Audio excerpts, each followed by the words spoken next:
everybody, and welcome to the special Valentine's Day one shot of Forever and Always, where four potentials are going to battle it out for a Forever and Always with the batch.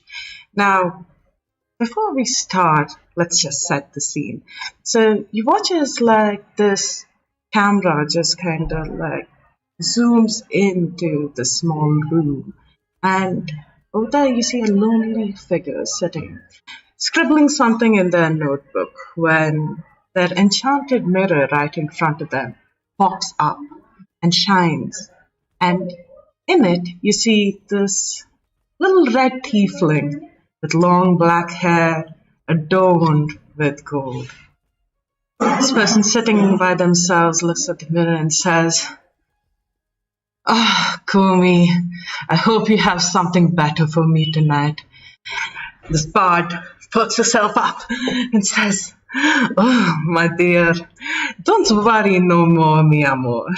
I have something special for you tonight. Now, you had asked to find your true love so many times, and I think I might have found a couple of good potentials for you. Now, let's see where this goes. Where's that button? Splinter, you need to start. Yes. The scene just changes as the mirror fogs up, and you hear this voice in the back going like, "First we have the most loyal of them all, an absolute hound. We have Rufus, the Canis bard. Rufus, my dear, would you not say hello?" Hello, hi. It's me, Rufus Okami. Nice to meet you. Wow, bow wow. You know what I mean? And you can call me Rufus Okami, maybe. So that was a call me maybe joke. Thank you. And I'm a bard. I've been doing a lot of barding around.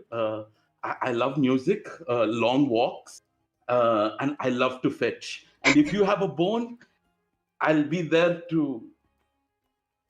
Okay, yeah, that. Thank you. Yes, that's me. Awesome. Rufus, you watch as the carriage you're in slowly comes closer to this castle surrounded by a multitude of forestry. You come there, and right in front of you as you exit this carriage is a long red carpet. It leads to the manor, and as you start walking, there's nobody else inside. It seems to be strange, but what are your thoughts as you walk your way into this manor? I'm probably going to win because I'm the only one here. Okay, this is going to be great. This is amazing. Rufus immediately picks up like a tiny little violin and he's just taking like his blade and slowly starts playing the violin with his blade. And it's not good per se, but like for his ears, he can like pick it up enough so that he understands the nuances of the song. But he slowly starts playing, and you guys can like Okami, Rufus can hear careless whispers slowly playing as it happens, and he waits. Awesome. So as you go in, on the other side, in another screen, Batch sits by themselves. They're like, interesting. I wonder if he's here for something else, or if he's just here for a bit of a good time. And what's with that sword? Who plays an instrument with a sword? Show me the next one, Kumi. And Kumi says, okay, but he's a really good boy. I can tell you that much. And then we have Pepe Le Pew Pew for us here now. He's a hard nut to crack, I can say, but he carries his home wherever he goes. It's the total wizard. Nick, would you like to introduce your character?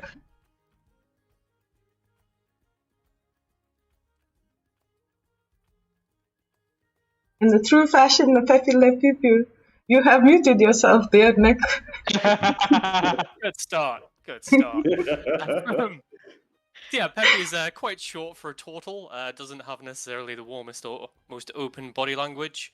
And as the carriage pulls up, he's going to just quickly take a moment to finish explaining to the driver how he could have driven both more quickly and more safely.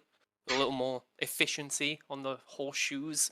And as he heads into the manse, looking around, unimpressed at the majestic beauty behind him, he notices the red carpet underfoot, and he'll quickly cast a mage hand to just roll it up behind him as he's walking into the manse, and tuck it under his arm and go and stand outside the front door, just waiting for someone to open it. And Wow, it's a good job they rolled out the red carpet, but staff here is a bit lacking in it. Where's your doorman, love? Where's your doorman? Peppy, you're still on screen. Maybe you should talk about yourself now. What? Oh, me? Well, I'm here cause, right, I deserve happiness, and if I'm not getting happiness, then I don't see why anyone else should, frankly. So, if I'm not going to win, no one is. Yes, win that heart, exactly. Now, isn't he wonderful now, Amor? Don't... we have more, don't worry. Next we have quite the dashing young rogue, and I heard they're a bit into tinkering as well. Maybe they can work their way into your heart. We have Pigeon. Pigeon, would you like to introduce yourself? How do you feel as you come in this carriage? Maybe you're forever and always at the other end. Oh, is my character already in the carriage, or I'm going to step out the carriage? Right now you are in the carriage. You might be looking out to see that the manor, it's probably just a few 100 meters away. But as you ready yourself for getting out, you don't notice in the distance. Your keen eyesight tells you so.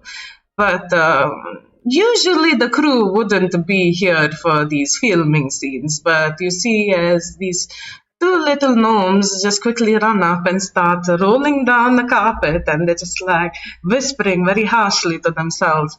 On the other end, you see as a hard brown shell seems to be entering the manor. You see a dark-haired, dark-skinned tiefling.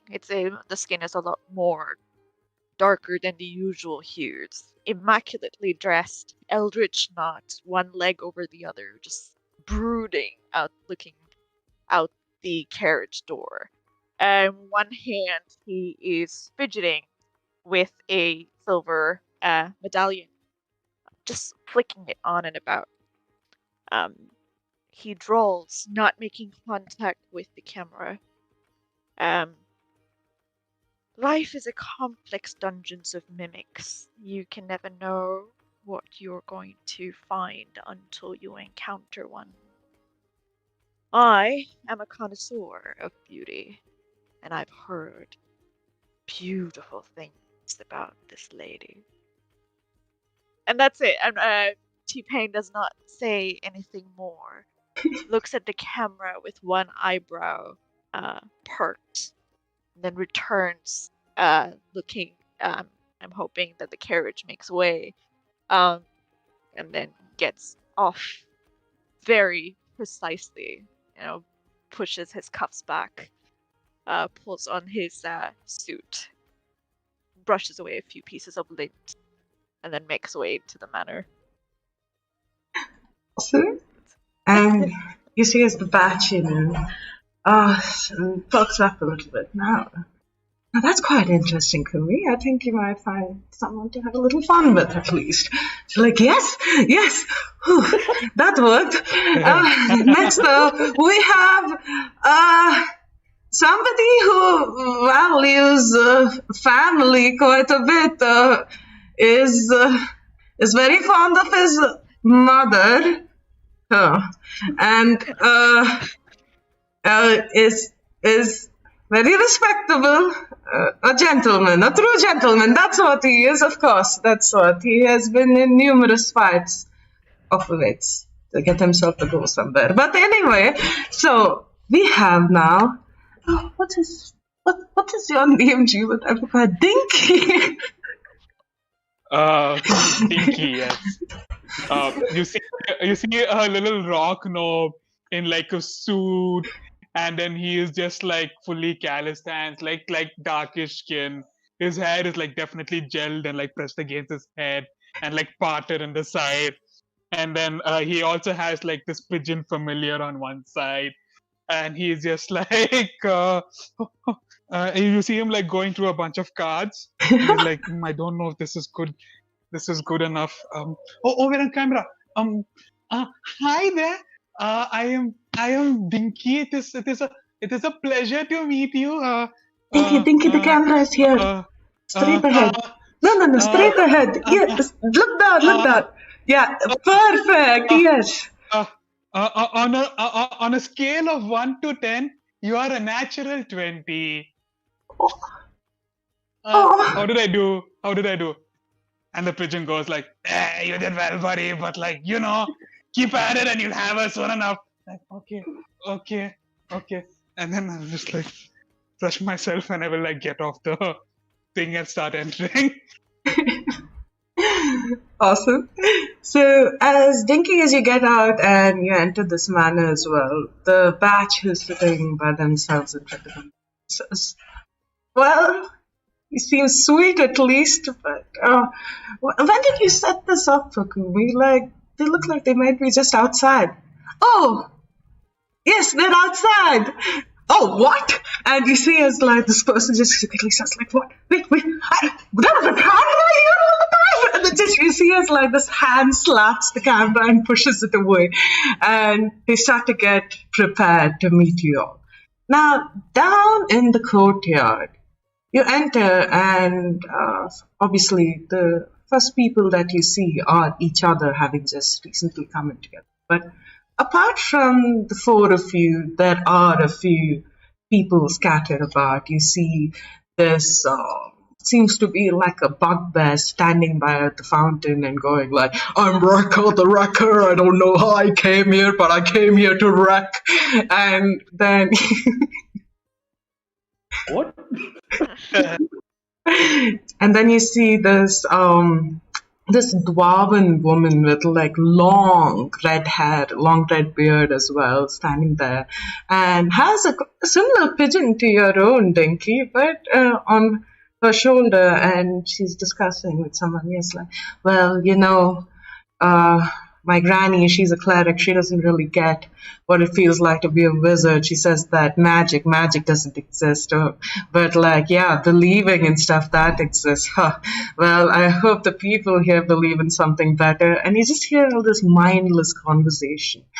But as you're standing there, you see the same tiefling that you hear talking to you come in front of all of you. And she greets you all and says like, hello, my dear potentials. Do not worry. The batch, they're just getting ready. They'll be coming here in a bit. But before that, we need to prepare you for the first round. Now, there is a certain sort of quality that our batch is looking for. Now, they want someone who excels in beauty, in brains, and in brawl. So we have set a couple of tasks for you now. You can see how well you achieve it, and at the end of it, at the night, the batch will come to you. We will have our traditional rose ceremony, where a couple of you potentials be given a rose to head into the next round.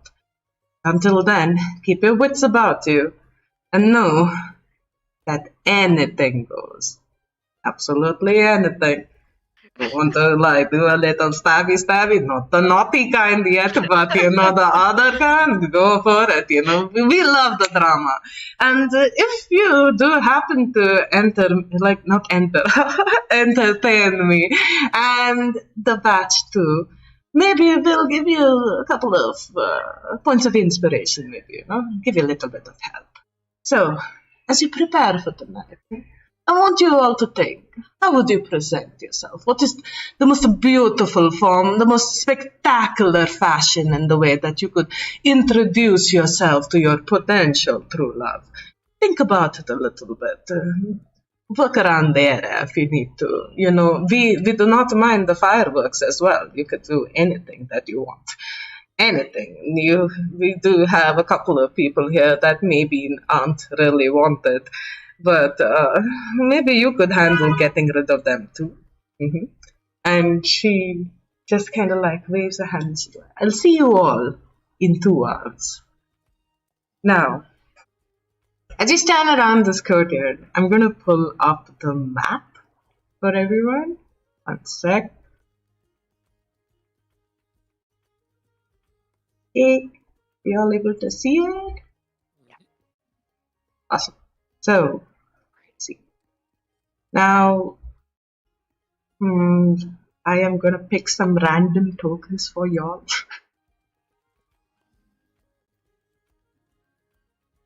Okay, this is for you, Rufus. We will make you nice and tiny. Then, That's how Rufus likes. oh no, Rufus, we need you to be a monstrosity. Here you are. That is for you. Now, for the one with the daggers, we have a dagger. Then, what shall we give Mr. Turtle?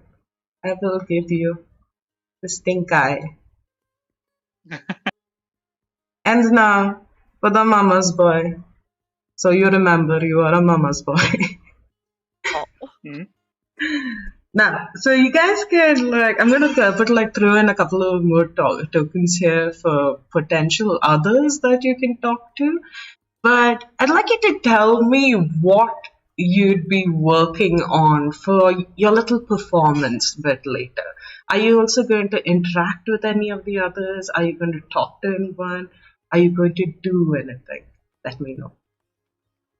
You mind if I go first, guys? Okay. Go for it. Rufus immediately takes out a book from a book that's just it's basically fashion and how to do that humans like. And, there'll be little notes everywhere, so rushing through the book, and then goes okay. Closes book, and I want to look for who's the most intimidating person, to Rufus. Who will be the most intimidating person in the room? So, what would Rufus find intimidating? Would it be anyone who has alpha dog vibes? That's the vibe Rufus is going for. If anybody looks like alpha dog vibe, he would want to immediately go. Pinky for sure. 100% yes. Honestly, right now, the way that they're carrying themselves, Pepe Le Pew Pew seems to be slightly like a formidable force, It's that sort of impression that a child would take to an older gentleman that's just cool because they're older and nothing else. Okay, so Rufus. Rufus slowly walks up to. I'm sorry, could you repeat the name again? Pepe Le Pew Pew. I go to Pepe Le Pew. Pew. And Rufus looks at you and is nodding at you. And then turns his voice and goes, "Hello. Do you want to buy a carpet?" Yes. 10 gold. Takes out 10 gold. Hands over the carpet. Walks away. Good day, Got alpha. Glad I came. He got alpha too hard. But as Rufus is walking away, I'd like to cast Charm Person on this one, on Pepe Le Pew Pew. Oh, okay. And that would be what sort of save? I think it's a Wisdom save, right? I believe it's a Wisdom save. Yeah, I think so. Yep. Oh, shit. Not 20 for 26. God damn it. I'm sorry I'm doing this. Silvery barbs. Oh my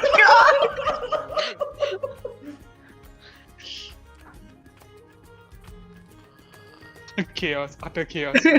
19. God damn it. Okay, cool. Yeah. I think you also know that I'm trying to just charm you right now.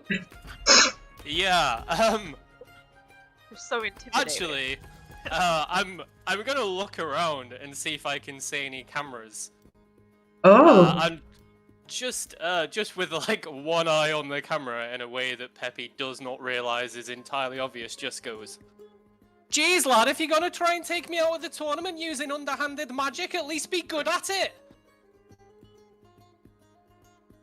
I drop the carpet, and then I look at Pepe Le Pew, and then I go back and pick up the carpet and go back. Good boy. you didn't Tiny understand. bag. Yes, good boy. Oh my god. That's getting closer to a little bit of drama, but we're all standing there. Dinky. Where are the other characters? I'm sorry. Oh yes. Where are the other token people? So you see as the big one, the guy who called himself Rekka the Wrecker, is here. Around here. He's like kind of walked away after like spending some time. Essentially what you thought earlier was bathing at the fountain. You also heard him briefly scream at it and go like, "Take me back! Where have you taken me? Why do I keep going to all these different places?" Oh, interesting. Okay. That's my imitation of Kush's voice. Of Kush doing a voice, by the way. And the other one is this individual over here who seems like a dwarven woman.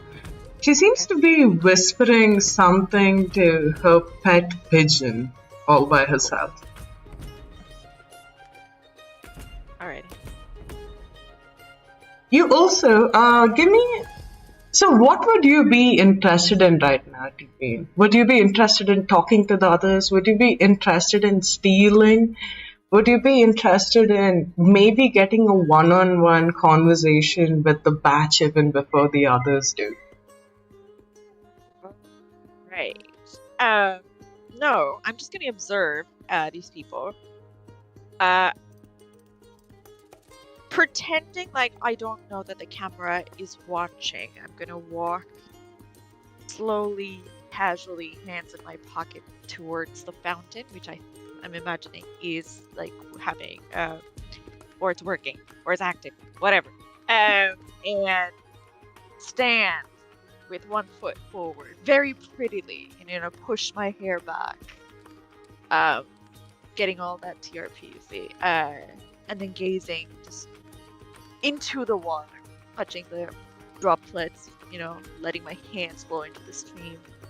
I'm also going to cast Thaumaturgy at Wrecker. Okay. And I think that's within 30 feet. Is it within 30 feet? It should be within 30 feet. Or wherever in a way. Mhm. Or wherever in a way that I'm within 30 feet of him. Got it. And cast that. I'm going to make him hear ominous whispers. Right? So I cast it. Then nobody knows I'm casting it because I'm just looking at the thing. Probably whisper. How sad. Confused minds can be. World is confusing. And then I gaze at the sun while I cast this. This is how I cast it.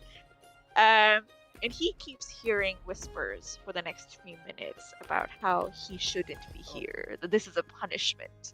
And what he should do is to run out. Like, he has to run as soon as possible. But Rekka must wreck. If Rekka doesn't wreck, what will he do? And let's see if he fails that save. Oh my god, he rolled a 2. This is like, but Rekka skull can't wreck hearts. And then you see as this large bug just picks up and just scoots out of the man. Oh, I would also like you, TP, to give me a sort of performance check to see whether you've been noticed.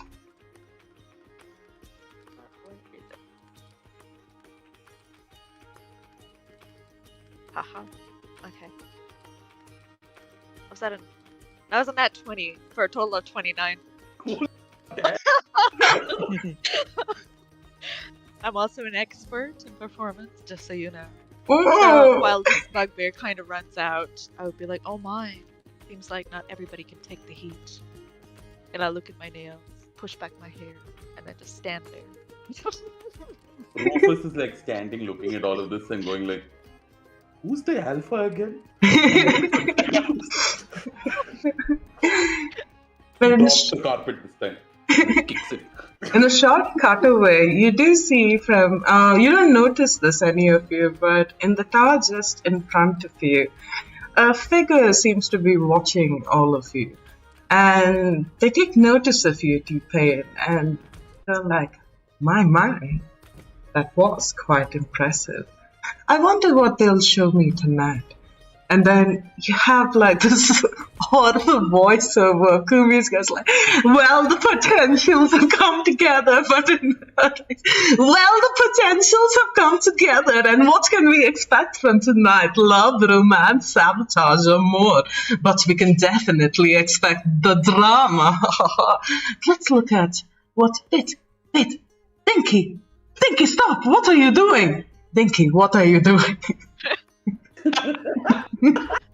so you see Dinky in the corner, like just like furiously has like some smith tool, like tinker's tools out, and just fiddling with some gears and small things, and just like, I don't know. I mean, I'm just feeling a little nervous.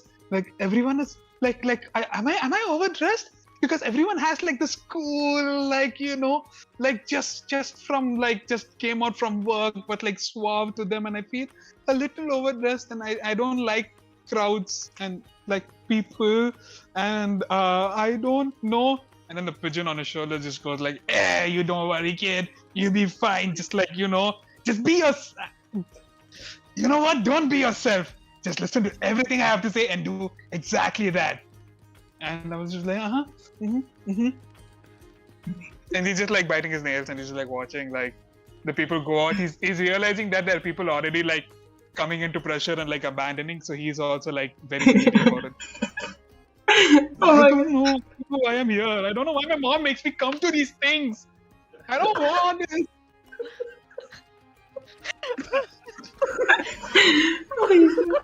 This is not an act anymore, guys.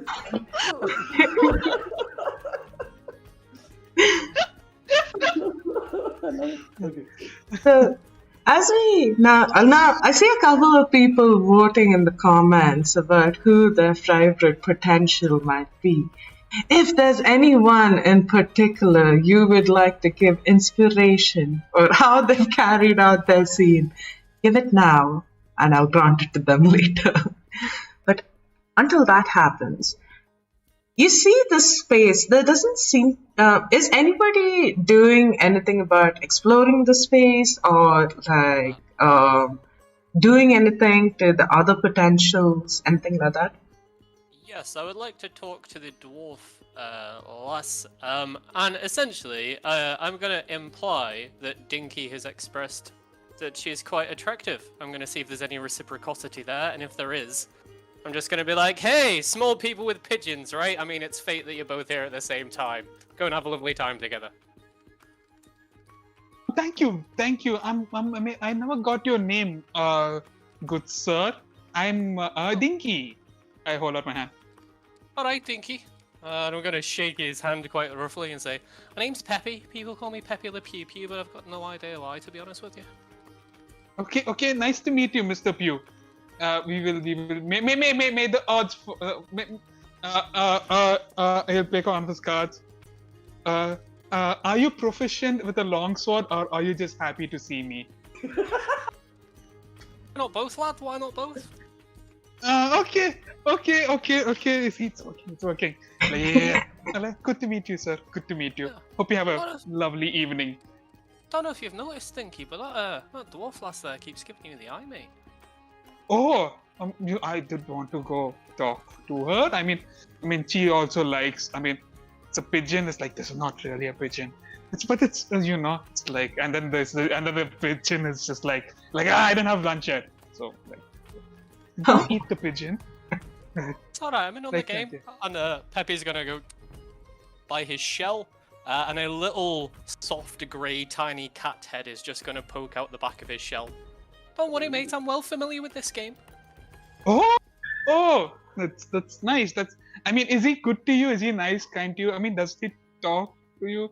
I just can't shut up. You talking to me or Nikki? Nikki, Nikki. both. The cat is going to stare at you in the You know the look that cats have when they do not want to be in this lap any longer, but they've long ago learned that it's best not to fight. All right. Okay. I will go now. Start walking towards the dwarf. Mate, ask her what conditioner she uses in a beard. It looks well soft. Oh, yes. That's a great opening line. Thank you. Awesome. Yes. So you have about an hour to go before the first round of the event. As like the crew and camera people start to like just set up more like scanning cams around, you see these largish rift stones that just fly about in the air and just kind of like look like this gem-like eye that focuses on all of you. And everywhere you move, it just quickly latches on, and you don't know how much of what you're doing that catching on to. So if any of you are doing anything sneakily, you'll have to give me checks for that. But you do notice that up ahead in this tower, there seems to be something that you hadn't really noticed until like really looking up to it. But on this tower, where you would imagine to be like a sort of room at the top, right above it, the roofing seems to be the shape of a heart. It's an extremely large shaped heart, and it looks ridiculous and very out of place here. But it feels slightly suspicious, almost like a pimple waiting to pop. It's a pimple yata. Oh. Tell you what, lads, whoever made that doesn't know much about anatomy. You know, Mr. Extremely Pew Pew. unrealistic. Yeah, Mr. Pew Pew, I read somewhere that the shape is they call it a heart, but it is not representative of a heart. Like, yeah, it's an ass, boy. That. Oh, actually, yeah. Like, seen from above. Yeah, I see it now. Uh-huh. I think the word you should be using is peach. Let's keep it classy around here. I will try. I cannot make promises for this thing, but I will try. Yes. Rufus has an immediate urge to sniff it. Like, Oh. it's so strong right now. Are you going to attempt to, though, Rufus? It's a butt. Rufus needs to know. Okay. Yeah. Now, around you, the other 2 or 3 contestants that are there, they seem to be working on things. You see, as the dwarf that you're approaching right now, Denki, seems to be weaving some sort of magic into the shrub almost. And it's just like whispering words of enchantment as she touches them. On the other end, you see this other individual in a cloak. You can't see their face just about yet, but as they walk around, they take a quick scan of the cameras, trying to stay away from it. You see as they go to the fountain and linger around a bit before just walking off into the shadows. Wait, who went into the shadows? There's this individual that TP and you would have noticed as well, because they in the effort to not really be too visible where they're walking, you notice as they're wearing like this really long cloak, and the way that they walk is a little jittery almost. It's slightly haphazard. They're trying to like sneak into the shadows. They kind of like it almost looks at a moment like they have this top hat that pops up whenever they're like a little frightened, and then they just like scramble around and then walk into the shadows again. But just before they do, they kind of like bend near the fountain for a bit, and then quickly just make a motion like they're looking around and then run into the shadows. Now, the cameras that they were trying to evade has picked up all of this, though.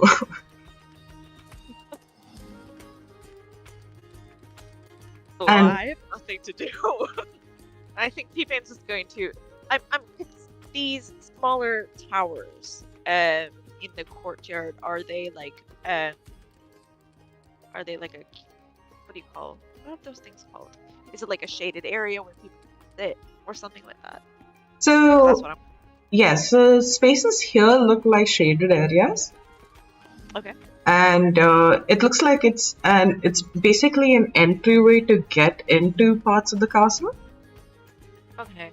Meanwhile, these individual towers, wherever you see these towers here, Yeah. they have windows to them. Right. And Wait here at the courtyard.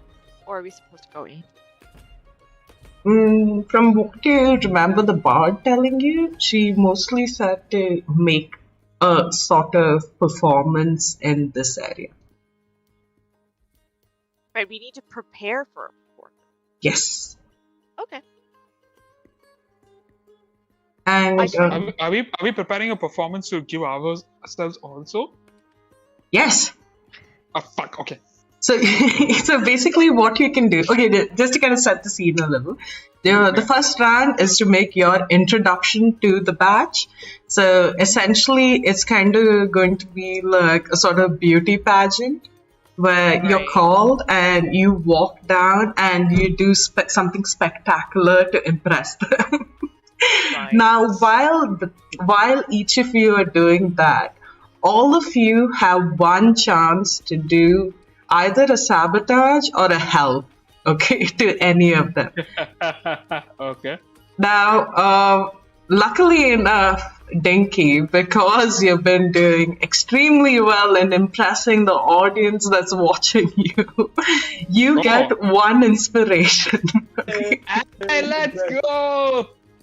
Thank you, audience. Thank you, audience. Mwah, mwah. So, yeah. It stands in. This is astroturfing, man. Just a little bit. So I'm going to give you all now to start with. First, we're going to have a cutaway scene. You can tell the audiences about what you're feeling and what you're thinking about doing. And then we are going to go into the We're going to go into one round before the performance round where you guys can set up to do whatever you want to do. And then we're going to go into the round itself. Does that work? Alright. Okay, cool. Now, to start with, T-Pain, what is it that you're thinking about right now? What do you think you would do to impress the batch?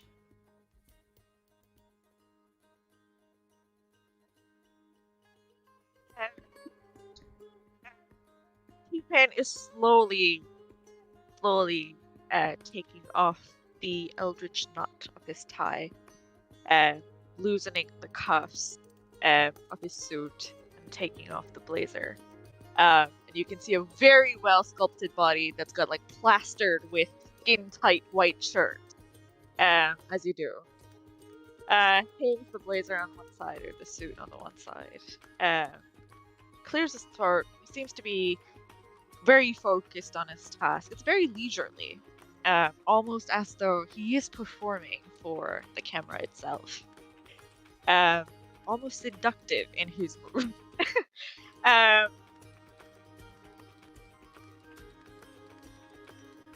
he, well, yeah, what you say would probably be like, beauty needs to be met with beauty. Alas, my body is not as beautiful as the lady in question, but I will use it to the best of my ability to make sure she enjoys it. Maybe you should too. And then looks at the camera. Whereas the others? I'm not opposed to a little bit of competition.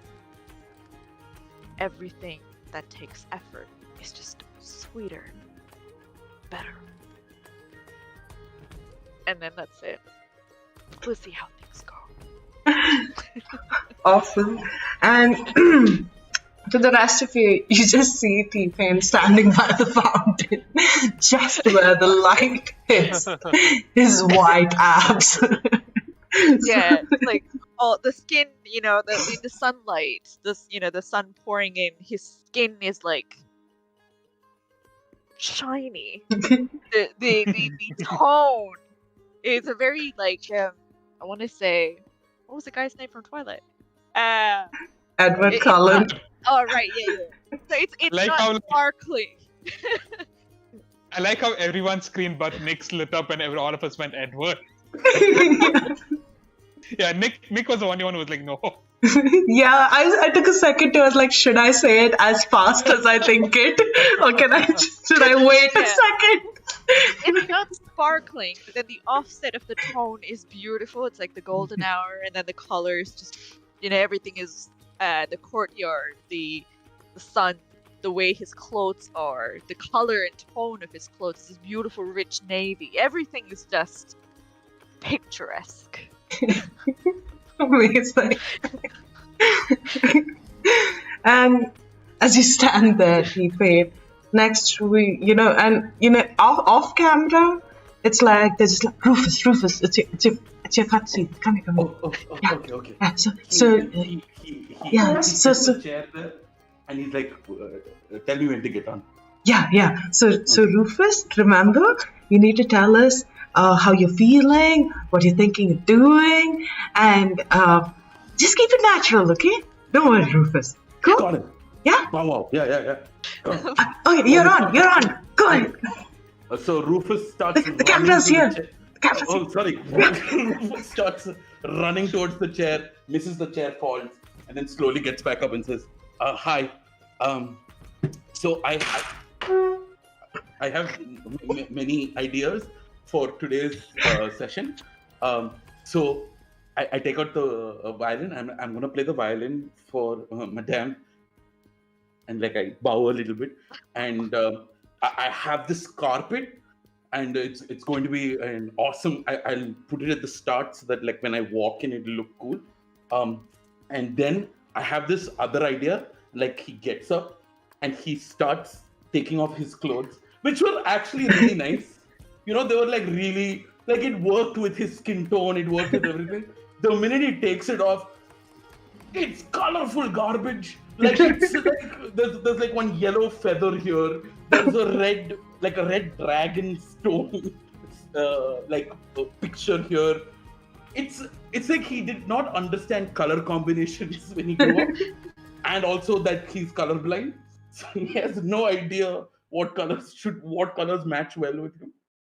And he's like, I'm going to be presenting myself like this, and I'm going to give the best darn performance of my life. They're going to love it. You're going to love it. If you don't love it, what's the point of all of this? And then starts taking the blade and starts slowly trying to play a song again. Dude, I can hear it. I say it.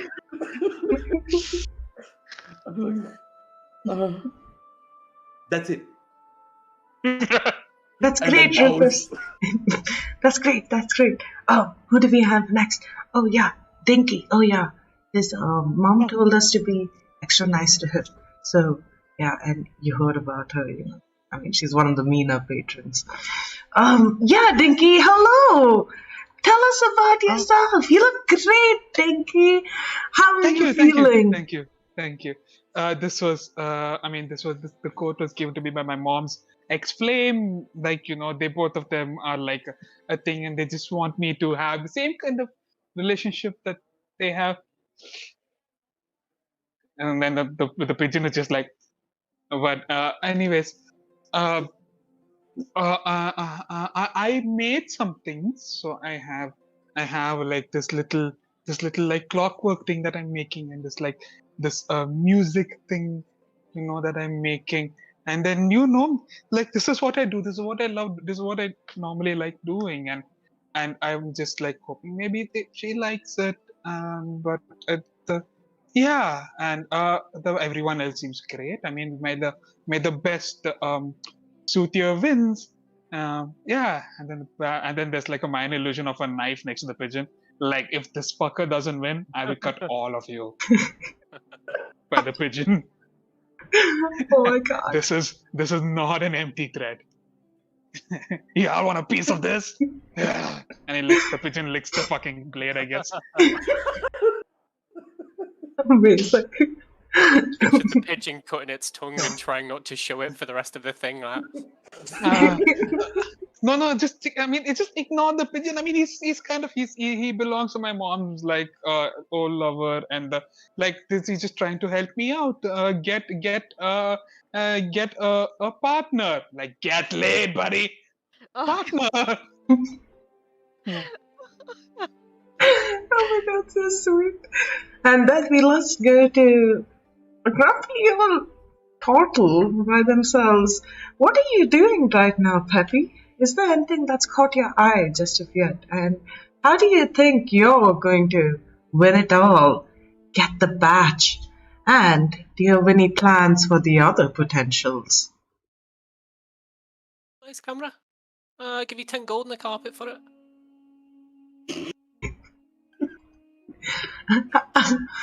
I'm sorry, Peppy. We have a budget here. Maybe you could take one of the older ones? I don't know. Oh, yeah, when no one's looking. Yeah, I know him after my own art. Good lad. Please cut that out. Cut that out. Cut it out. Cut it out. And you see as it cuts to the next scene. So yes, Peppy, how do you feel about the other potentials? I just knew I was going to be the strongest candidate here. What's kind of rubbing me up the wrong way a little bit, to be honest, is everyone's like, oh, Peppy, what are you going to do to impress the batch? But you know what I'm asking? What's she going to do to impress me? I'm the smartest person here. I'm the most educated person here. As the man of the house, I'm going to be the breadwinner. What's she bringing to the table? So, yeah, if she's not smart enough to realise that the smart choice is the best choice, I've got 2 contingency plans. The first, try and unionise the contestants, right? And then divide the batch equally between all of us. Whether we do it on a timeshare or whether we dismember her, either way. As long as we all get an even share, be absolutely fine. And the plan of last resort, obviously, is to be the, he's going to put a hat on. And as he does so, an illusion is going to transform down him, where he's going to look exactly the same, but his cardigan no longer has food stains on the front. And actually, yeah, my backup plan of last resort is to be the only person left who isn't slightly on fire and smelling of smoke. Awesome. Well, that's from Peppy, y'all. Now, as we go back to the main stage, we see what the batch is doing.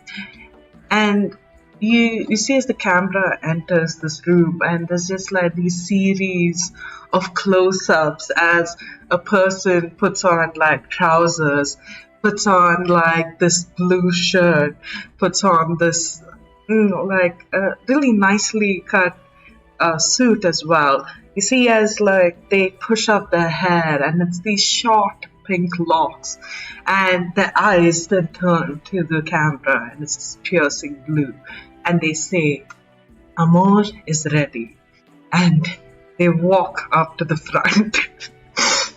And as you all gather in the courtyard, you look up and see as the batch shows themselves right in front of you. They seem to be standing at this sort of balcony right over here.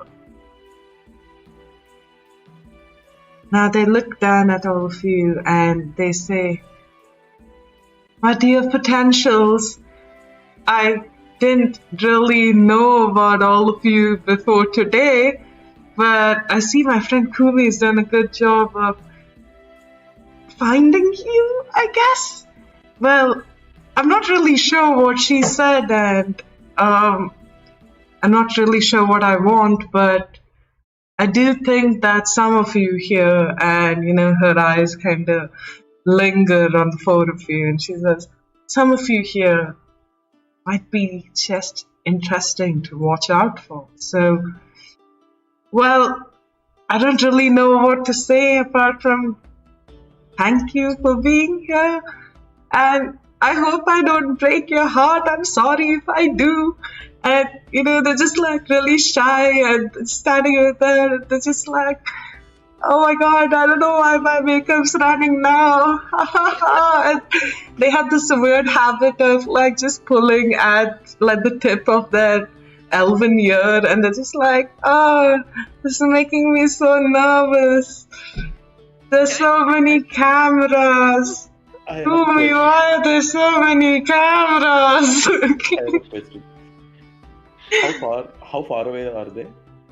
They're about 120 feet away from you, I'd say, because they're a little higher. Damn it. Okay, cool. Nothing. But you hear this like chirpy voice comes back and it's like, well, everybody, I think it's ready for the first round. Let's see what happens. Now we have potential number 1, Rufus, coming down, walking in his doggy swag. He knows the style, you know the style. Rufus, what are you doing for us tonight?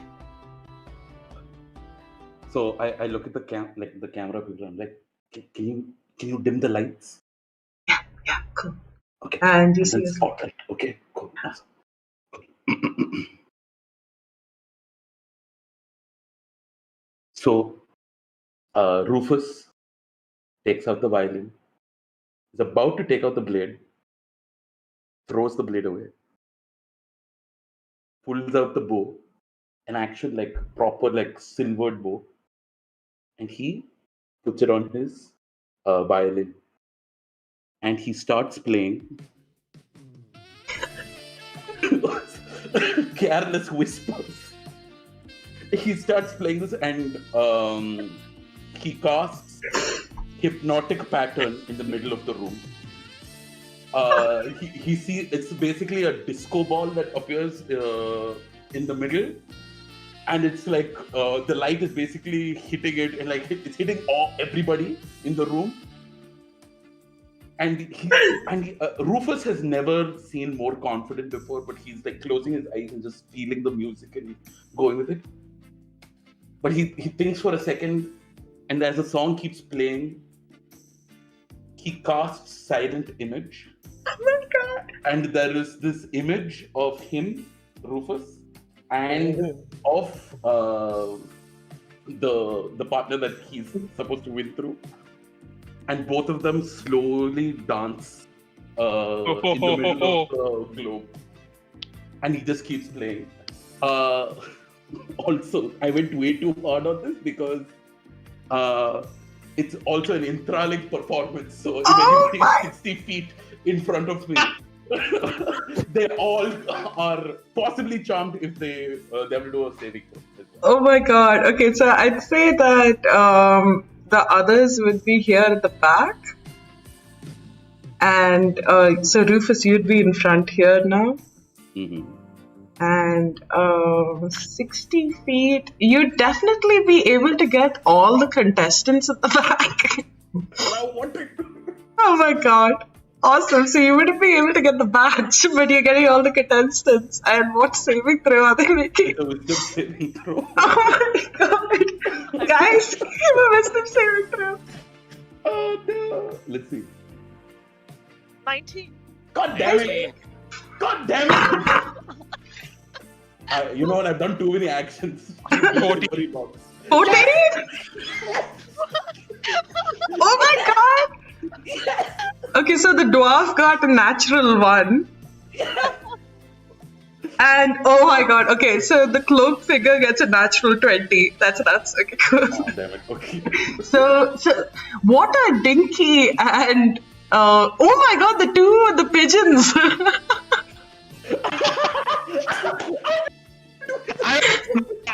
I'm rolling for the familiar also. Wait, let me see. Oh my god. I don't know. Oh, This charm. the pigeon's a natural 19.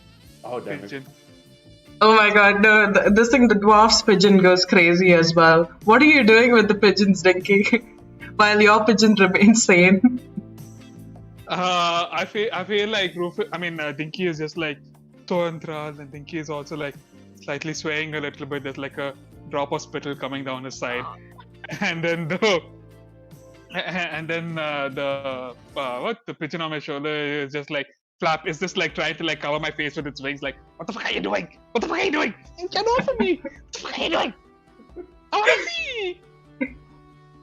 Oh my god. Can I that's use Mage Hand to try and subtly grab a nearby camera and just turn it to Dinky and the dwarf, and the two of them swaying side by side, hoping it will encourage the audience to ship them? Oh, that's fun. Yeah, definitely. And this thing for that, Peppy, I'm gonna give you a point for drama, so take an inspiration. Awesome. So, I'd like you also, Rufus, to give me a performance check with advantage. Yeah. Okay, let's do this. Okay. I hope I don't roll a 1. Okay, come on. First is something massive. 13 plus 21. 21. For the first roll, second roll. Yeah, it's a nat 1. Okay, cool. Thank you for the advantage. 21. Awesome. So you watch as like you're doing this, and behind you, it's almost like the bushes start to sway in a careless whisper as they like move along to the beat of you dancing with this mirror image, and behind you, kind of mirroring the same dance you're doing, is Dinky by himself, wiping his nose, his bird kind of pulling at his collar over and over again. You see as the dwarven lady also sways with her bird, and they're just like dancing by themselves while you don't catch this, but you notice as like, anybody, the audience notices as like Peppy's face suddenly comes into the camera, grabs it, and then just like pushes it right onto Dinky and the dwarven lady, and goes like, pigeons, right? Is there anything that you're doing, T-Pain, before Rufus finishes this performance? Oh, I'm just like clapping. Awesome. I really appreciate it. Just like, yeah, it's beautiful. Rufus is confused. Rufus is like, am I the alpha now? I'm getting mixed signals here. Yeah, I'm just gonna wink from the back if you can see him. You just like really saucy wink. Disadvantage on performance check. Awesome. And so Kumi just goes, well, thank you, Rufus, for that enthralling performance. Please, now welcome our next potential, T-Pain. Now, and then, you see as like Kumi kind of whispers to us, I know that you've been eyeing that one. I hope they can keep up. And stage is free for you now, T-Pain. Cool. I jumped the gun. Now, I walk a little further. I stand near. We're still performing here, right? So, I climb on the top tier of the fountain, topmost tier. Mm-hmm. I make eye contact with Bach, and say, "Jewels fade in comparison to the fathomless depths of your eyes, my lady. They remind me of cornflowers in a storm." And then I cast Thaumaturgy and cause within my vicinity a rumble, a thunder. It sounds like thunder and storm. And then just keeping eye contact with her, I've taken off my suit blazer, just fall into the water, rise up, and cast disguise self on myself, and it all melts away, and I'm wearing a towel and sing Jotse Tere Nena. Yeah, and perform to it in a towel dance, basically. I'm dancing with it in a towel. Oh my god, that's Magic so... Mike would be proud. Yes, definitely. I'm using the what is it? The fountain to the fullest of its potential, and fullest to my hips potential. Everything, a lot of things happening. I also cast like dancing lights, and there's like a halo around, and I'm Amazing. not losing eye contact. And as you're standing there, T-Pain, give me a perception check.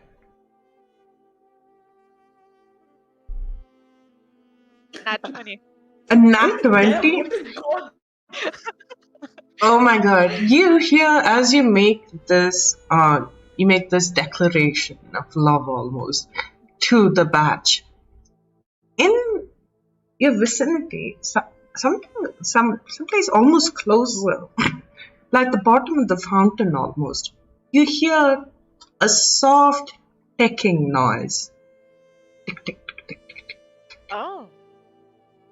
I step out, still dancing, still singing. Oh my god. Can I count? Like, is the ticking faster, slower? I want it to look like it was a thing, and then move slowly out to the outskirts of the thing, away Okay. from its vicinity. So I'd say with your role and the fact that you are a rogue artificer, you do know that this is the sound of a ticking bomb, and it's about 6 seconds away from exploding. Cool. I'm 6 seconds away. You could get about 30 feet away with that. Okay, that's what I'm gonna do. And then finish in a flourish, like Superman, like, superhero pose, and be like, somebody tried to sabotage. There's a bomb in the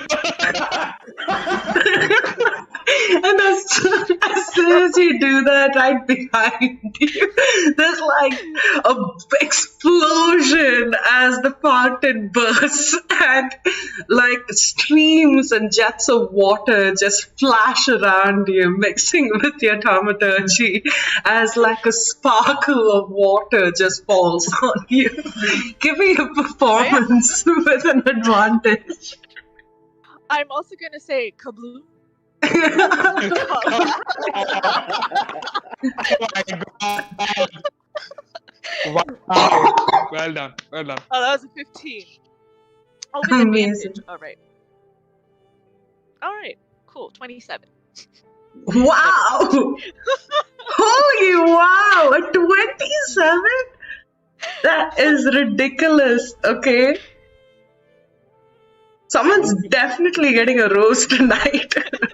Rufus is looking at this really pissed off, but then points and gives bardic inspiration. He's like, "Hey, fucking blow at the end. Well done." I do a very gentlemanly bow and go back into my clothes. I'm still wet, but then, all that sculpted muscle is just on display, and I'm fine with it. You do notice with your really high perception that the same cloaked figure that was loitering around this fountain is now near a very confused looking dinky, and you just see them brush past him as they walk by. Oh. Hey, fuck you. Oh, that was really out of character. That was the pigeon. Meanwhile, Peppy, it is now your turn. You see, as there's like this wreckage in front of you, a destroyed fountain. It seems to have taken away from the scenic beauty of this courtyard for a bit right now. But what are you going to do to get that batch's attention back on you? Because currently now they're still watching T-Pain walk away. Well, to start with, I'm going to go, oi, over there, my turn.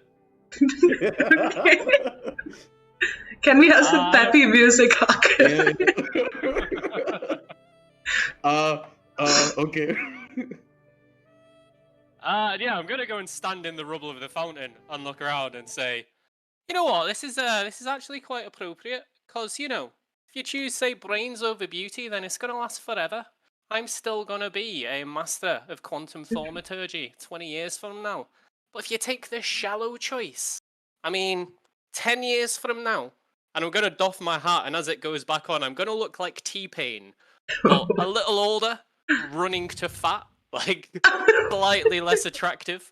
And then, another 10 years, and then there's a proper belly starting to appear. This is like middle-aged biker T-Pain. And then another 10 years, and suddenly there's a handlebar moustache that goes right down and like tucks inside the top of his cardigan. You go for looks, you can't trust looks. Looks fade, but brains are forever.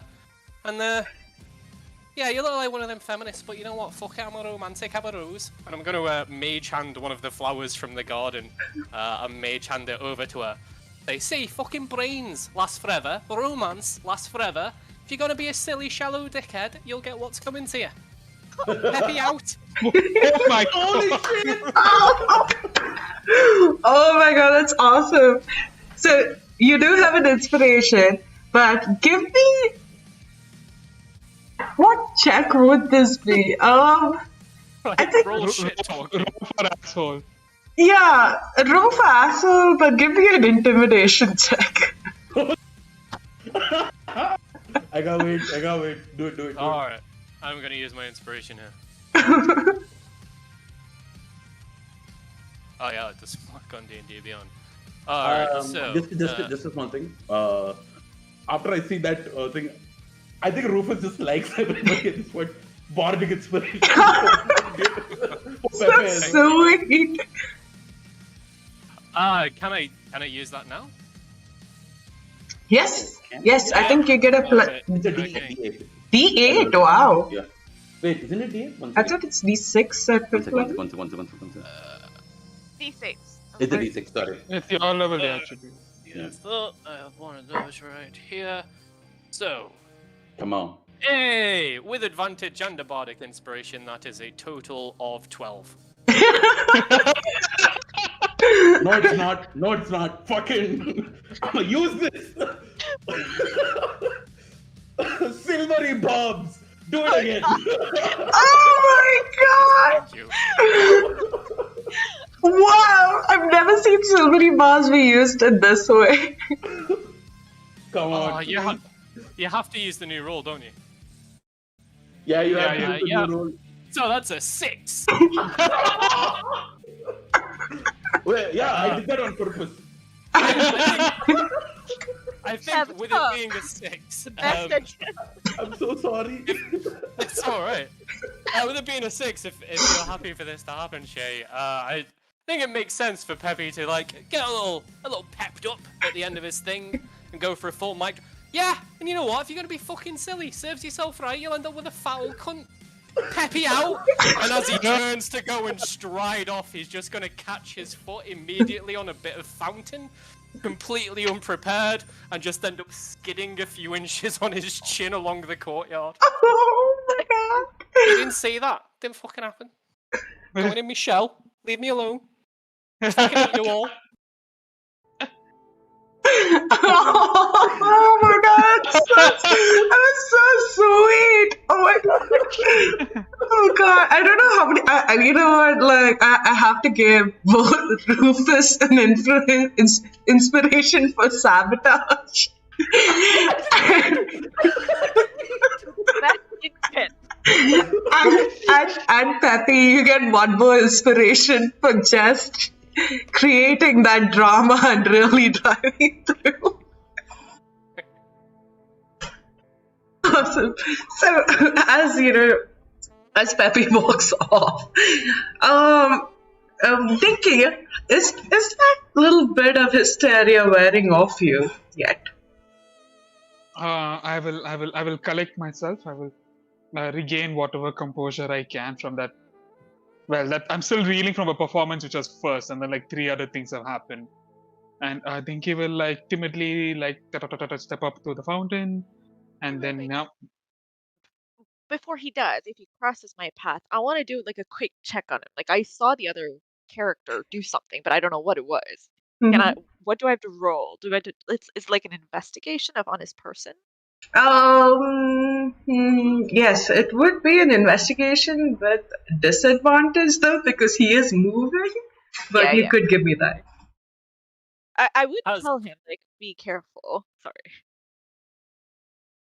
So I was just gonna say, has false evidence been planted on you, or are you just pleased to see me?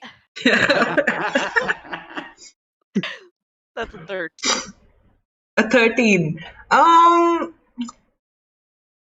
Going off what Nick just said, there's just an odd bulge in his pocket. Just very happy to be here. Seems like the bulge in his pants is him shitting his pants. Oh, no. No, that's not canon. Anyway, like, take care. So, yes, Dinky. How do you prepare yourself? What are you going to do to impress our batch? Dinky will walk up to the fountain, and then one of the jackets he'll just open, and then he'll like fill in his pocket, and then take out like this little clockwork like contraption that he's working on while others were also performing, and then take out like 3 of them, and then place them one in front of the other, and then he'll just take the other pocket. He'll take out another like little box kind of thing, and he'll just like find it a few times.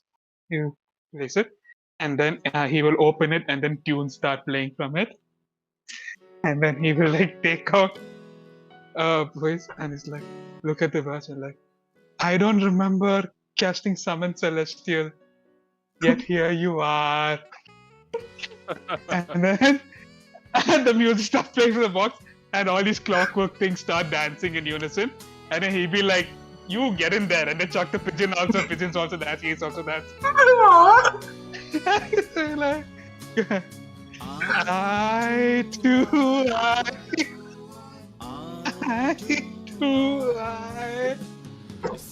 essential sensationalize my eyes and your eyes, colorful eyes, markers, fabulous and exciting eyes. Okay, cut it before get more. Yeah. Nick, I will explain this cultural experience to you after the game. Oh, don't worry, man. I'm gonna be googling it before you get chance. Oh my god! So after he performs, he will take a duck, and all the clockworks also like duck down, and then he just like while he's ducking, he just like takes the pigeon's head and also makes it ducks down. And he's like, what the fuck are you doing? And yeah, and they're like, ta-da! Oh my god, that's beautiful. And I will minor illusion like sparks behind me. Oh my god, that's beautiful. Dinky, give me a performance check. Does Taisha not get me advantage? You do get another inspiration though. You do get another inspiration I'll spend the previous inspiration. For contributing to love for the show. Natural 19. Yay! Plus, I have expertise in performance. Wow. That is a fucking 30, dude. Oh! I'm sorry. Oh my god! No. But I do look at Dinky, and like there's like a moment where I'm like, I cast bardic inspiration on Dinky. Wow! I'm just giving away bardic inspiration.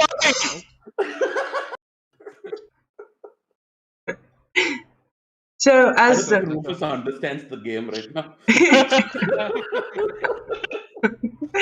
So as you finish up your performance, Dinky, you see as you look up at the batch, and the batch looks back at you, and there's a smile on their face, and you can't hear it, but the way that they're swaying makes you feel like they're singing, I do I, I do I. And as you do, like, Kumi looks around and she's like, oh, the remaining contestants, where, won't you come and introduce yourself? And you see as the bearded dwarf is, like, so intoxicated and is just lying on a bush right now and goes like, yeah, and just like clicks and you just see a shower of birds fly out of the bushes. But there's something a little odd about the birds because instead of just like flying out in a straightward direction towards the sky, they instead started like hit against each other and like there's like this very awkward moment where like you just hear the crew at the background go like, oh no, they're alive, they're not magic, oh no, cut.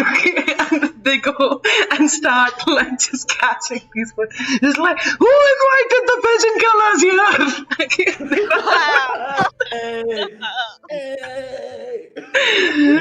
And as they run out, my pigeon will fly out and catch one of those pigeons and then brutally cannibalize it. oh my god, okay. Oh Yeah, no. I'm gonna let my cat out to play. I missed to have lunch today. Here it's like Kumi goes like, oh no, Splinter, don't watch that, and she hides like the face of her little sparrow. She's like, oh, brutal. Okay. Now going on to the next. We have just a few hours left before the rose ceremony. Now, my dear audience, who do you think should win all the roses tonight? Of course, we do have a couple of contestants who had to back out at the last second, but we do have 4 potentials, so we're looking good. So let's see how that goes. And did anybody see that cloaked figure? Oh, they said they were too good to be true. Well, they didn't really show anything, did they? And as time goes by, you're all just like freshening up. You can all mark a short rest if you'd like to. And then... As a warlock, thank you. And as you're like all sitting together in this courtyard, it's about daytime right now. And the scene seems to be slightly different. When you come back, the fountain seems to have been repaired already. And surrounded in each corner, just like tucked away, are a multitude of roses just sprouting forth. There's the same spotlight that was on Rufus earlier is now in the middle, near this fountain, as the batch stands there waiting. And she looks up to all of you, and this time they're wearing like this gorgeous blue dress. They look at you and they go like, my dear potentials, you have warmed my heart with your exhibition of performances. Thank you so much. I know it might have been a little harder for some of you, and I see that sabotage was at play. I wonder who'd do this. And they're just like, they seem genuinely upset at this, and it's like, I'm sorry, I don't really like pitting you all against each other, but apparently we sold the rights of this season to like a reality TV, and I don't know, like, father didn't tell me we needed the money, but I guess it's ever since Neldor ran away, things has been kind of tough here. But oh well, things get better.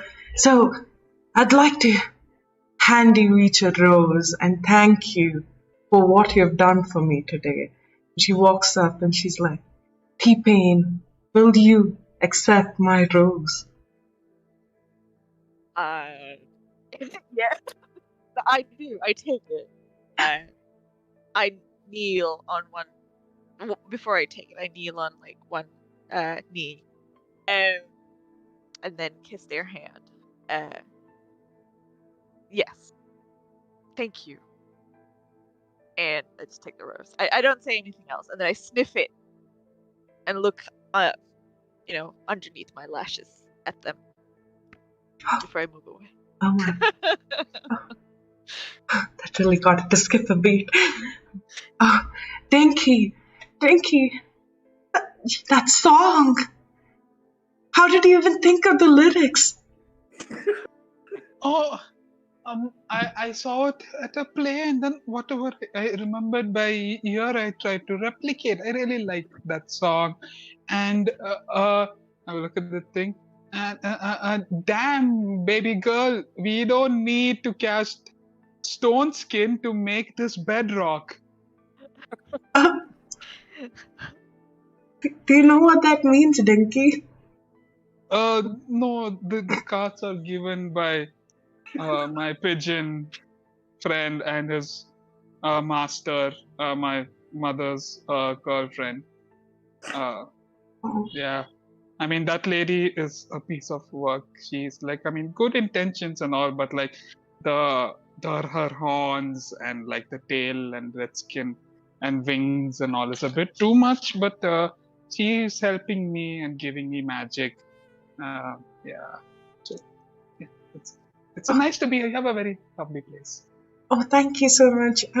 And like they bend down and give you a hug, and on the other side you can see the camera focus on their face, and they go, "He's too young."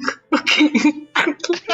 Wait, no, I'm like the fucking 50, dude. I know, but you act like a child. I mean, like that, like what, like 120. Okay, you're still kind of young. And like as she separates, I'm like, oh, these are for you, and I will give her the constructs that I made. Aw. Even if we don't see each other anymore, remember, Dinky, eye to eye. Just like, My eyes and your eyes. I feel it, Dinky. I feel it, and I hope one day you do find someone whose bed you can rock. Whatever that means. And you hear like, and you didn't hear this, but on the other end, like the match just kind of said, "What?" He said, "What? I can't kick him off the show? What? His mother will do what?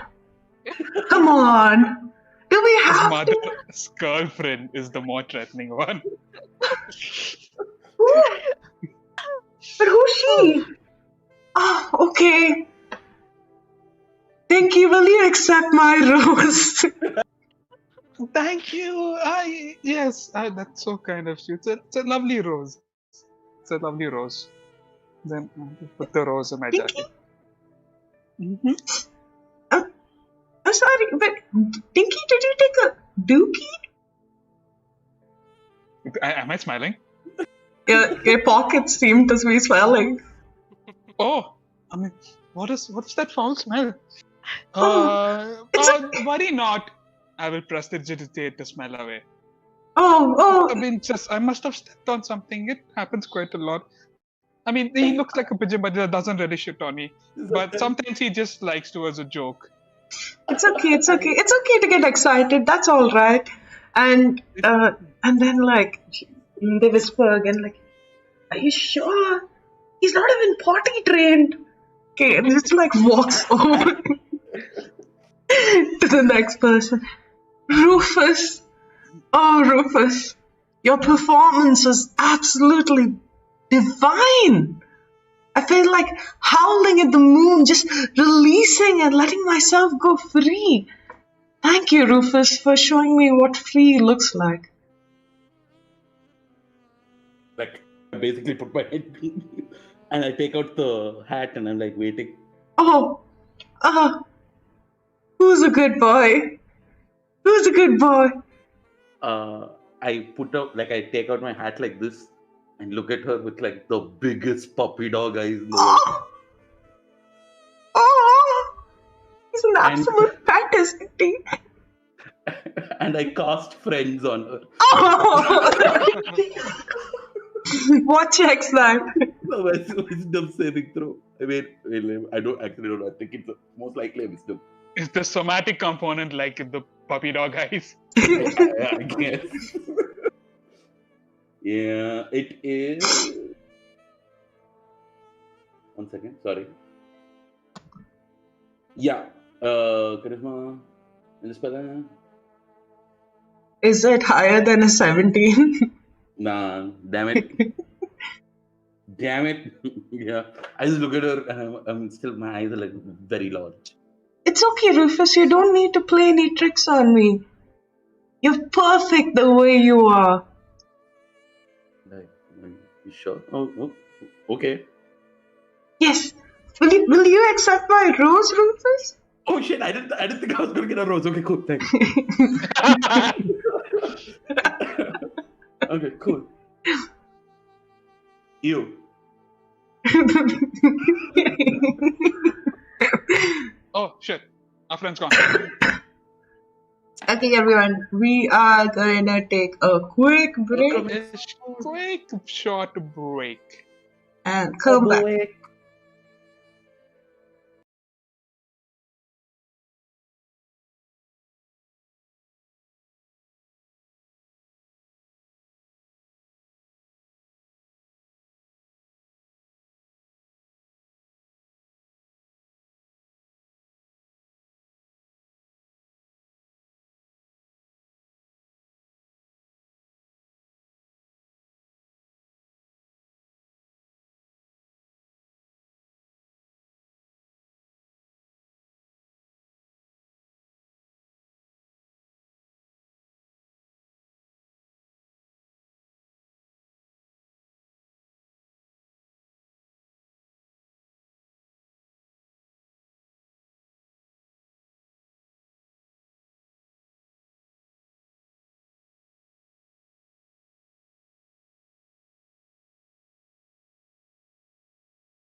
As we return, I remember to unmute myself. So, hi everyone, we are back. Thank you for joining us for Forever and Always today. So, last we saw 3 of our contestants get a rose each. Now, to our latest one, the batch walks over to you, Peppy, and has this solemn look in their eyes. And they're like, Peppy, I hope you don't feel like I've called you here to, make an exhibition of yourself, and I'm sorry if we pushed your buttons or, I'm tempted to make you feel uncomfortable. And I really apologize for that, and I hope that even if, I'm not one for first impressions, and I definitely don't want to say no just for a first impression. So, will you accept this rose? Because I think we owe both of us a second chance. Second chance? What are you chatting? Alright, look.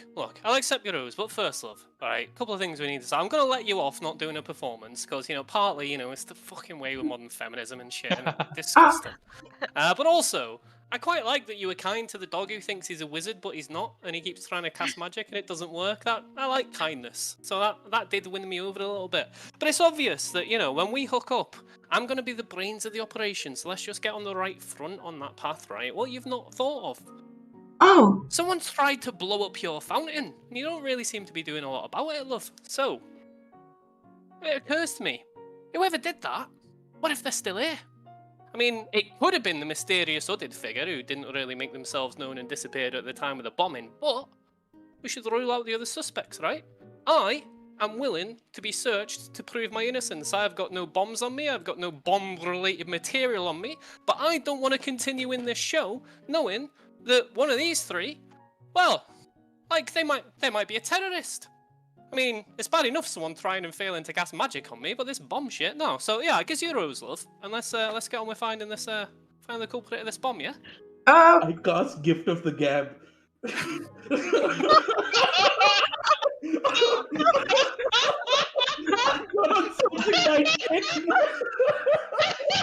Oh my god! So for the last 6 seconds, whatever shit this motherfucker is trying to push out on me, forget that. It never happened. So does it work only on the batch or on everyone? I think it's only on is it? Oh, it works on the target. It's every creature within 5 feet of you. Oh my god! God. Oh, I love Gift of the Gab. Oh my god! Okay, so the last thing that I'd say that everyone remembers is Peppy saying, "You ain't too smart, are you?" And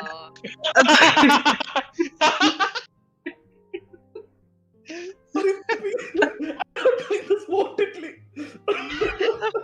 and at that point, the batch straightens themselves up and goes, well, if it's a matter of intelligence or brains, as others might call it, how about we start round 2 then? You know what? And looks very adamantly at the crew. You know what? I'm going to change up the rules a bit. I just have one question for all of you. If you can answer that question, Holy crap. you will get a rose. Are you ready? 1 second. Now, I'm taking this according to who raises their hand first.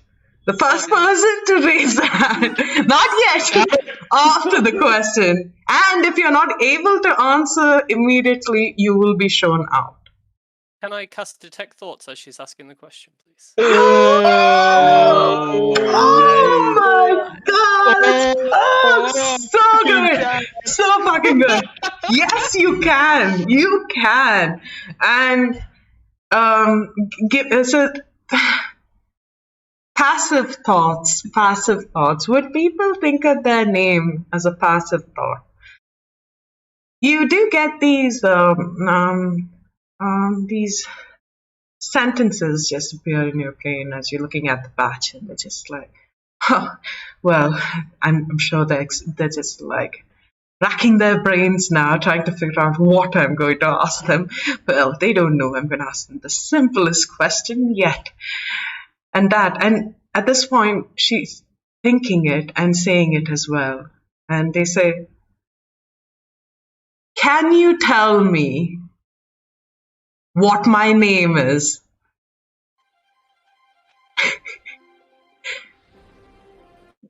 Oh, let me see, Nick, if she'd think of her own name. But I am still going to give it to Rufus for putting a hand up first. You know the best part about this whole thing is Okay. Mhm. I have no idea what that person's name is. I feel like this question being in the game is a direct attack by Shema on me as a person. I just want to point that out to be very clear, right? Please continue. Okay. I look at the most wonderful, most beautiful lady of the field, and I go down on one knee and I say, in Canis, your name is Okami.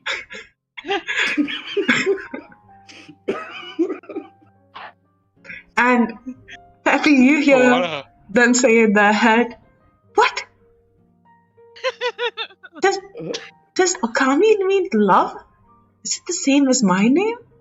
Is it? Exactly, yes. And Yes. and you're finding it a little hard to hear when when Rufus starts talking, and they say, but Rufus, Okami is your name. Which is why we are meant to be together. Deception check, please. What check is it? Deception. What is it? Deception. Okay, I have high deception. I have a high deception. I can so totally do this. Okay, yeah, deception, right? Yeah, it's a +7. Oh my god. That's 8 + 7. So That's a 15. Okay. Okay. Yeah, the deception's at 15, but when they're hearing you say this, Peppy, you do hear them say in their head, well, I guess that is kind of sweet. And like a place can become a home because of a person, maybe names don't matter when feelings do. Who cares if my name is Amor? Oh. Smart. But we don't know that. Only Peppy knows. We don't know that. At But that point, I'm going to put my hand up and say, love, it's obvious. Like, your name is Pepe Le Pew, you're just... your name is Mrs. Le Pew, you're just currently labouring under the misapprehension that it's Amor. oh, very nice. Give me a persuasion check. Alright, If it beats, yeah, it just needs to beat Rufus's 15. 19. Oh! But wait! One more silvery marks. This is my third silvery buff. I have one more left. God damn it. I got a 17 and a 19 there, this better still beat it. Oh, damn it. 11. Oh! Oh, what a clutch moment. Now that's pure sabotage, girl. Oh, okay. And this thing, the batch seems flustered at this moment and looks at both of you, and it's almost like catching themselves because they'd heard what Peppy said and it sounded really nice, especially hearing their own name in that charming voice. But then it was just like this sort of flash of magic before looking at Rufus again, and oh, darn those puppy dog eyes. Damn it. Is there anything that T-Pain and Dicky you'd like to do? He finishes his, I think, the minute he says Amor, I'm still going to hold that first rose that you gave me and then say, But what is in a name? By that which we call a rose smells just as sweet. Your name can be whatever you want, my beauty. It is to understand that the world would be sweeter with you in it. And then that's all I'm gonna say. Alas, I don't know. Or alas, I can't utter your name. But I would hope to make you cry to me instead. And I'm gonna stop there. Sweet. Give me a persuasion check as well. Persuasion's the only stat that matters in this game until now. Okay. Oh my god. Oh, okay. 24. Ooh! Okay. And that's without an advantage. That's how you do it, y'all. That's how you do it. Well, It's all the sculpted muscles. is there anything that you're doing too, Dinky? Yeah, I will also look up like, Miss Amon, I may not have been quick on the draw as these other fine contestants. However, I just want to say that's a very sweet name, and I'm saddened that I have nothing further to offer for this level. And then the pigeon in my hand will be like, yeah, very French, very baguette.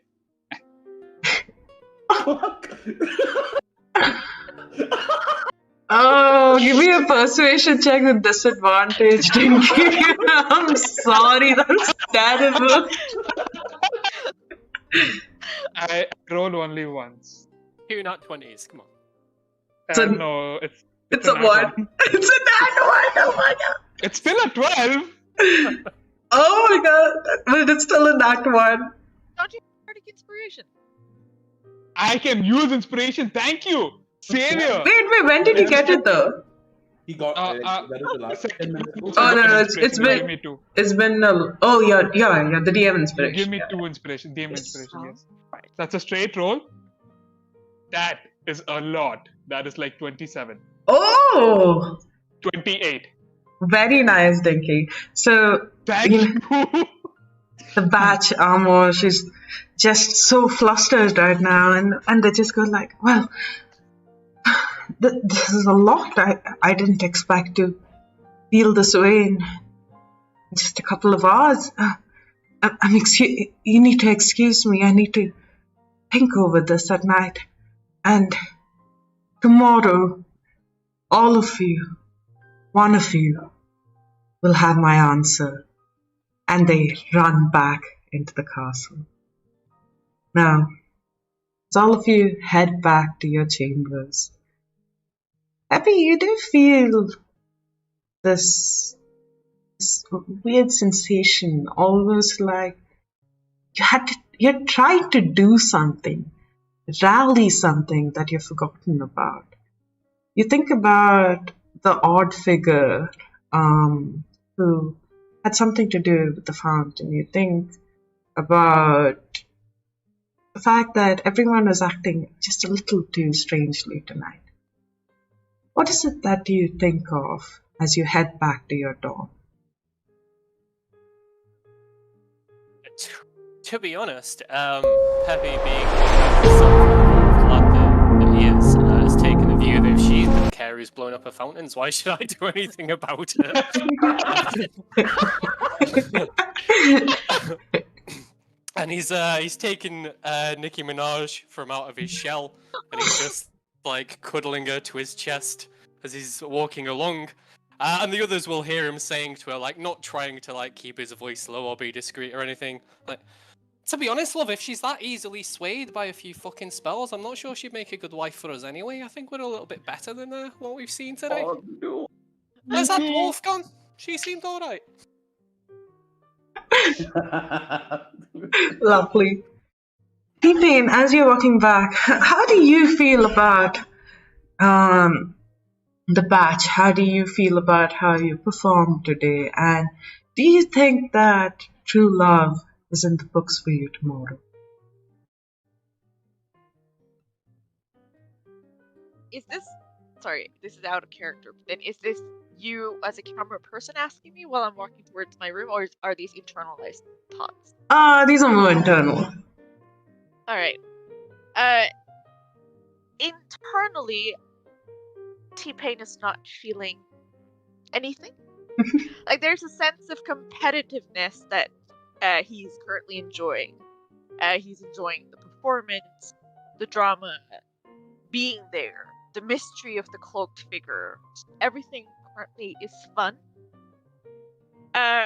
With Bach, he does not know what to feel yet. He is... Well, she's a beautiful woman. This is a very interesting place. But love is not that easy. What is love anyway? And he's not very sure. So you can see him planning,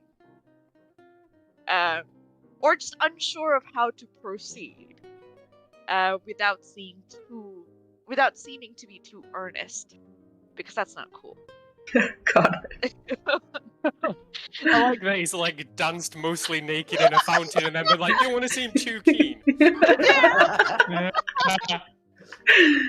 Well, the body's just the outer shell. It's something that matters. Now, Rufus. Also, Shay, your transition is a TPK intro. Just change it to global. Sorry? Your transition. Oh, yeah, I just changed it now. So, Rufus, there's a lot of interesting things that's happened to you. You did a lot of magic just now. It took a lot from you. You feel a little exhausted. But why do you feel the need to win so bad when you like all of the others so much? Inside you, like the voice that keeps running in my brain is, I must win.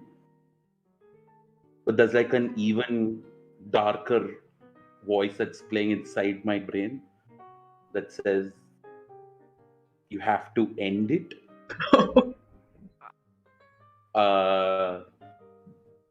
He stalks away and he makes sure that he's following Dinky.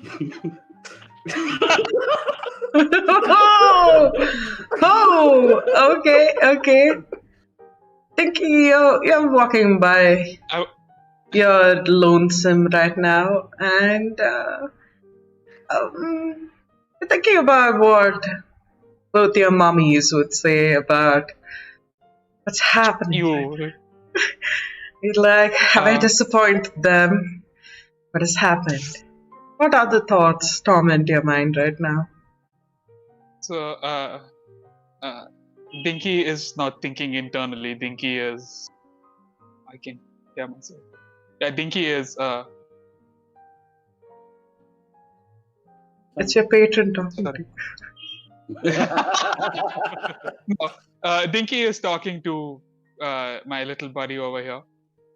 And Dinky is just like, you know what? I'll be honest, I did not want to be here. To begin with, I did not have any, like, I didn't expect anything to come from this. But like the badge, she seems fine. Like she's not like one of those loud or like overtly out there people, and she likes the things I create. I mean, like even my mom doesn't appreciate them so much, but it seems she does. Yeah, and Pigeon's just like, well, I mean, our mistress kind of wanted us to do this, so if it works, it works. And I'm like, yeah, I know. You say mistress, my mom's girlfriend, whatever. Just it's I still don't understand the relationship. It's a little weird, but she does give me my magic, so I think I should be grateful. Let's see what tomorrow holds. Yeah, and then I will scratch the pigeon's head, and they're like, you know what? I'm just gonna go do like a little recon, and I'll be back. And you see, like the pigeon kind of turn away from a pigeon, and it turn into like this winged bat-like creature, like an imp, and then it goes invisible and it goes like scouting.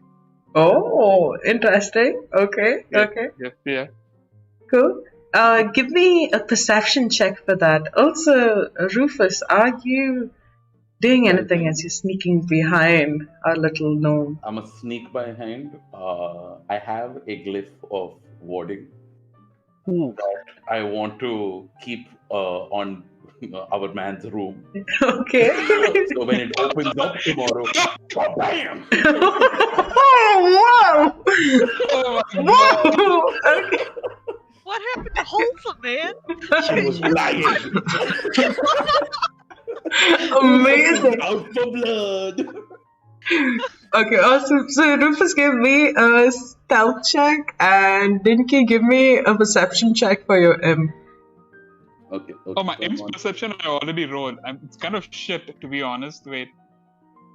It's an 8. Okay, It's an I'll 8.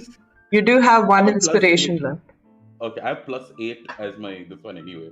Oh, It's okay. 17.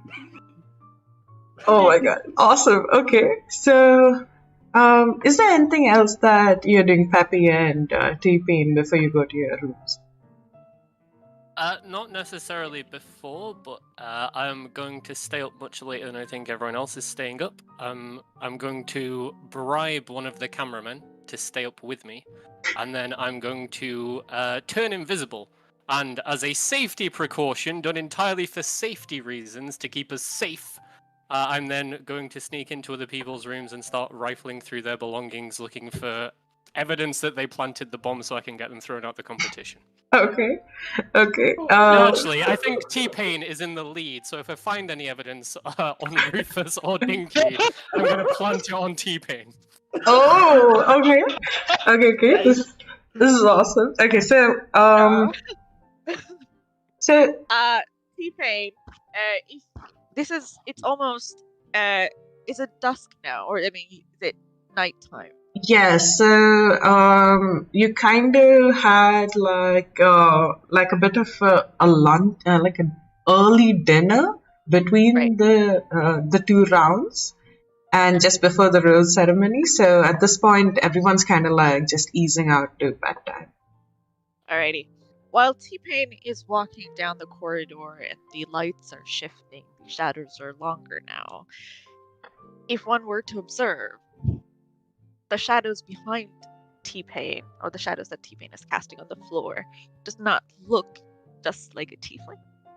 It grows and it's merging with other shadows. He doesn't seem to be bothered by it, or he doesn't seem to be bothered by it, but it is like flowing and edging and ebbing into the other shadows and then forming again. When it's just him and there are not many other shadows to merge into, you just see a tiefling's form with an appropriate size. So if Kippy is moving around, I wouldn't say me, but there would be a passive role, I would say, as the other being the otherworldly being kind of detect stuff.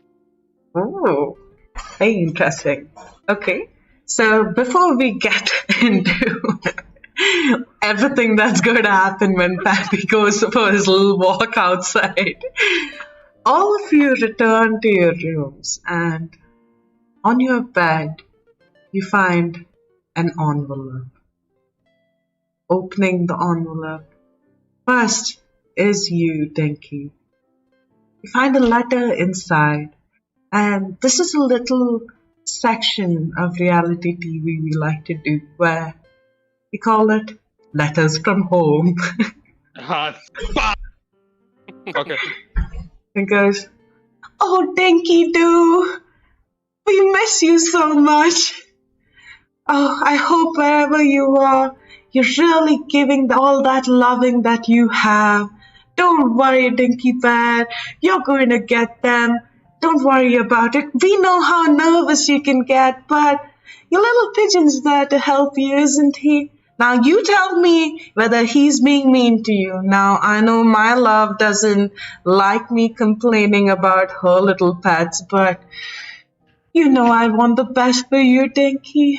I hope you're doing well. And even though it's just been a day since you've seen your mother, Dinky, tears spring forth in your eyes as you read this letter. I There's love nothing I you. can respond. If you have a spell, you could, but instead you can respond to the camera and tell us what you want to tell your mom. I'll look at it and just be like, I mean, my mom always has the best intentions for me, so I guess she's just looking out for me and just wants me to be happy. I don't know why she's with that succubus, but it's okay. I mean, love is love, I guess. But yeah, it's nice. Let me see. I hope I can make my mom proud. I will fold the letter and I'll pocket it. Beautiful. Now, Peppy, you go back to your room and you find a similar letter. You have spoken to one of the cameramen outside, made it a point to let them know that you expect them to follow you around when you go out in a bit. But as you go in to freshen up, you see this letter set in a pink envelope. And when you open it, you see that it's from the only person you can truly tolerate, your daughter. And she says, Peppy Papa, I know it's been a little hard since I've become a little rebellious, but the others tell me I'm just taking on after you. Well, there are some that say don't be like him, but you know that you'll always be my hero.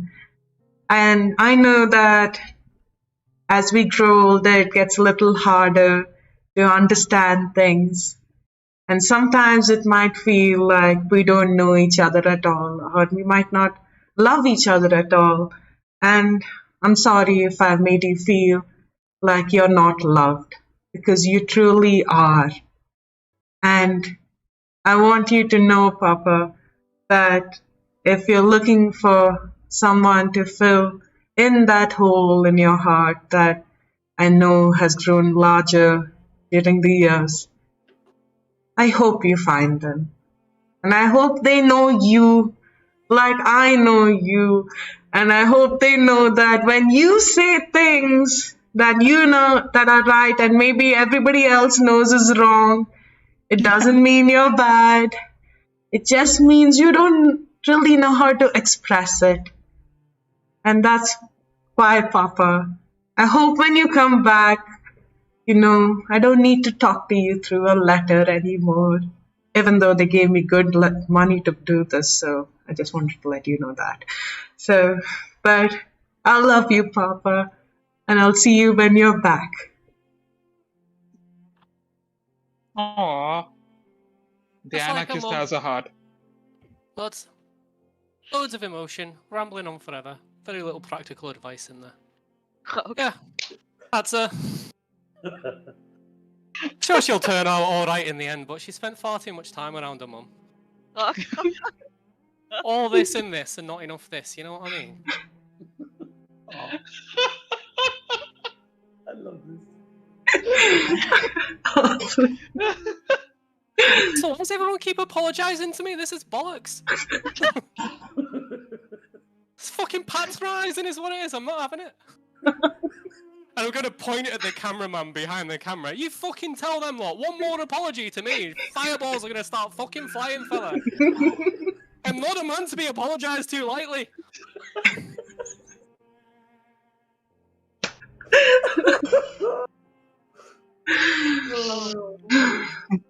Amazing. So, as we go to the next two, the pain, as you leave these shadows behind and enter your room, you almost don't bother to switch on a light for yourself. You see this strange envelope, kind of like cloaked in moonlight. It's simple. In front of it, you see a very familiar insignia, that of the Pain Manor. As you open it, there's a letter, and the person that you trust the most, your butler. Written is Master Pain. I hope you're doing well. I hope travel has been easy on you. I know that your latest mission is quite different from the other ones that you task yourself with, but I'm glad at least that this will not give you your namesake as much as your other activities do. Master, I know that you've told me not to write letters to you. You think it might be unpolished. I apologize. Also, the camera crew wouldn't leave until I agreed to do this.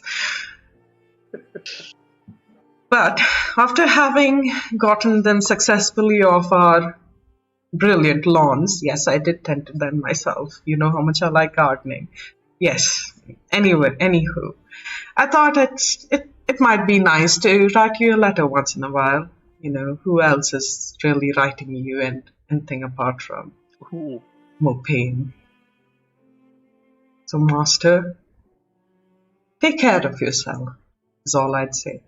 And if this batch is the perfect match, I will make arrangements to change the manner to their suiting as well. Yours, the best butler in the world.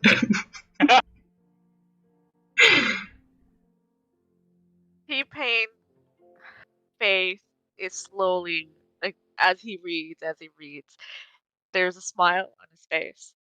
Like a growing smile. And then he closes it without, trying to not show the the contents of the letter to the camera.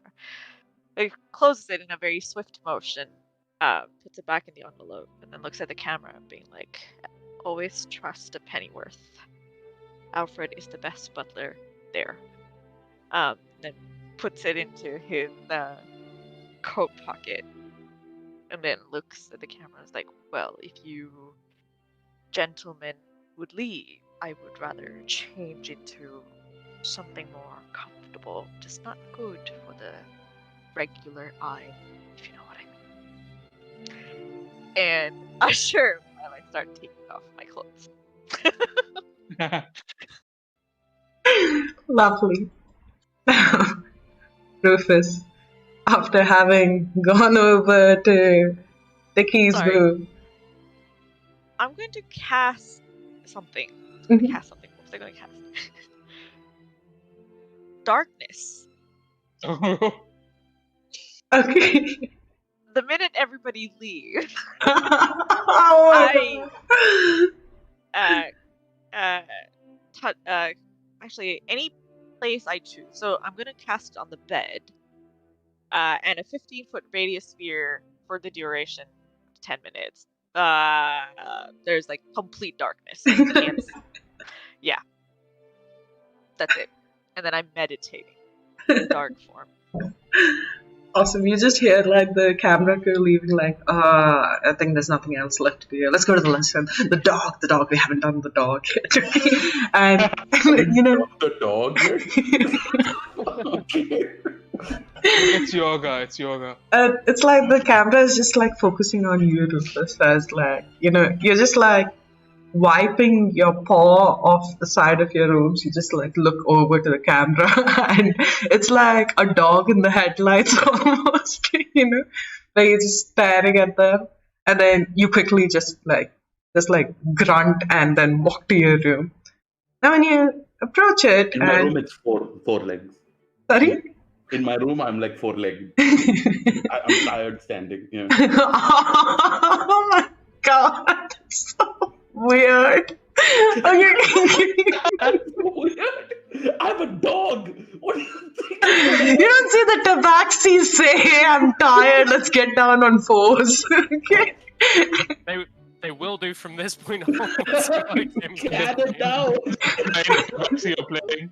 Yeah. So as you walk in, Rufus, instead of the sort of thinnish envelope that was there on the beds of the others, what you find is this paper envelope that's been slightly stretched to its extremities, almost to a breaking point, because of a package it's carrying.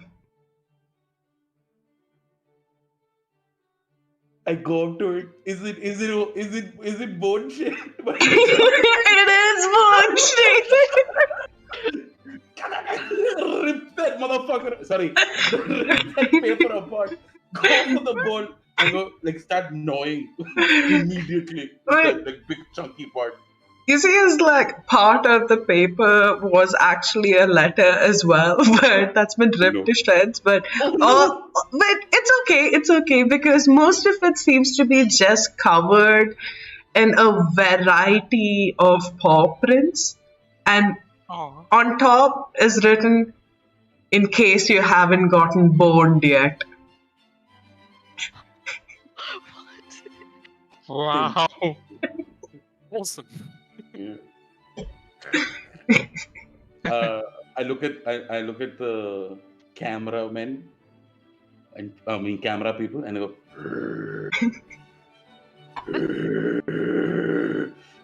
I'm like, get the fuck out of my room right now. This is my home, not yours.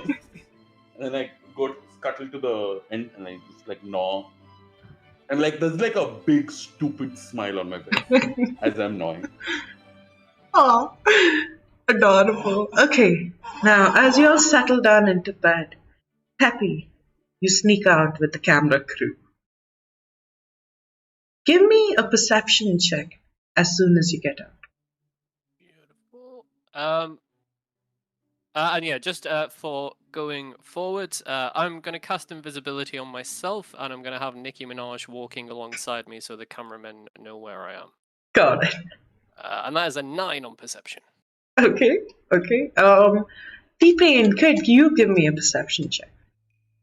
Just a regular perception check. Mhm. That is a 6. A 6. Okay. How do we die? Okay. So, as you're walking through Peppy, there's just this. You know where the camera crew are, they're right behind you. But even though you don't notice something, you hear the camera crew kinda like snigger and laugh at something. And as they follow you, the first thing, which room are you going to first? Whichever's closest. Okay.